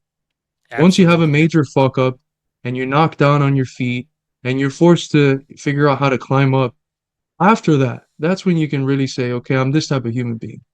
And I think at the macro level, that's really what's going on. It's after that fall, and this is just straight Hegel. It's only after that process of mediation of something becoming an other, first appearing as an other that comes out of nowhere, an oppositional other, and then once you see it in retrospect, in light of its development, you realize that that other was you all along and was a necessary moment in your development uh, into a higher stage. So, um, And I yeah, as a go ahead. final note, I think we'll both agree with is that, in America, America's perceived fall, its greatest alien other is communism, according to American consciousness. And as American communists, people think, how? What are you talking about? America is the most anti. We're saying we know. Even as someone who calls myself a MAGA communist using that slogan, I don't know if you partake, it doesn't matter. I'm aware, but it's like we are committing to a specific dialectic, which, according to this deeper outlook of the materialism and dialectics, is like fundamental to our ontological outlook. Like that specific contradiction, the form of that contradiction that we're pursuing, is actually allows us to be in proximity with what we consider to be, excuse my French, kind of metaphysical absolute of reality. This process, precisely as you describe, of the beginning, the fall, and then the reconciliation. And And what's it's interesting is that in the beginning, like there's even the connection between the beginning looking like a less developed form of the end, because modern socialism, modern utopian socialism, but the embryonic stage of modern, it's born in America. yup, It's yup, the utopian communities. They're exactly. here. I live like an hour away from some of them. Even before You the can't have. utopian, even before then, the first religious communities that came here Yeah, literally were setting up communes and explicitly, just like the Anabaptists in Germany with yeah, yeah. Munzer, they were here too, and they were saying, "Yeah, we're gonna just have everything produced in common." I mean, American That's why it's called cults, New Harmony. It's called yeah, New yeah, Owens is called New Harmony because there was harmony before that, and it was one of these Christian utopian exactly, yeah. projects. But I think that's actually a great note. It's also an ominous note. It's very, we're not going to reveal anything, but it's a very foreshadowing note, guys. I'll tell you that. But Carlos, I'm not just saying this. I think this was probably one of the most fruitful discussions, the most enlightening ones I've ever had. If you're watching this, you congratulations, and really you should feel honored. If you're watching this, you should feel glad. You're so much content for tonight's stream. Like, even if you're an idiot, you walked away from this with something, 100%. Like, if you have no knowledge about anything. But no, it was really a pleasure talking to you, and I even like how we disagree. It's actually productive. Like how we're actually arriving at productive conclusions and thinking about things in new ways. And um, I think people shouldn't be sleeping on you.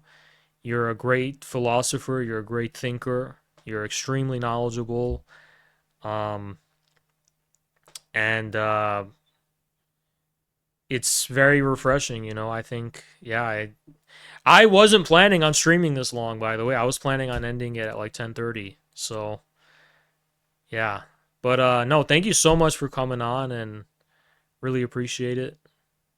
No, And thank you for having me on. It's been a pleasure. Um, and thank you for the kind words. I reciprocate them. Um, yeah, it's been a tremendously enjoyable conversation. I have a few things to look up when I'm done. Um, and I think we'll stay in contact, exchanging information. I think you'll enjoy the Han sources. If I'm, familiar at all with some of the stuff you've been developing, you'll enjoy those. But yeah, thank you for having me on, brother, and hopefully the first of many more similar yeah, conversations. I think it's definitely. I mean, productive. I didn't know how the conversation would go. I don't know if it would be boring or whatever, but like it's clear to me this is actually educational stuff. Like this is actually exposing people to a lot of, I don't even have the words to describe it. A lot of ways of thinking they probably didn't have before, and thinking about things they weren't thinking about before. And like, I think as we both continue to research and like work on our respective projects, we'll have even more to discuss and talk about. But yeah, I do got to go get to bed. But yeah, again, great talking, and yeah, we'll definitely do this again. Of course, brother. Thank you.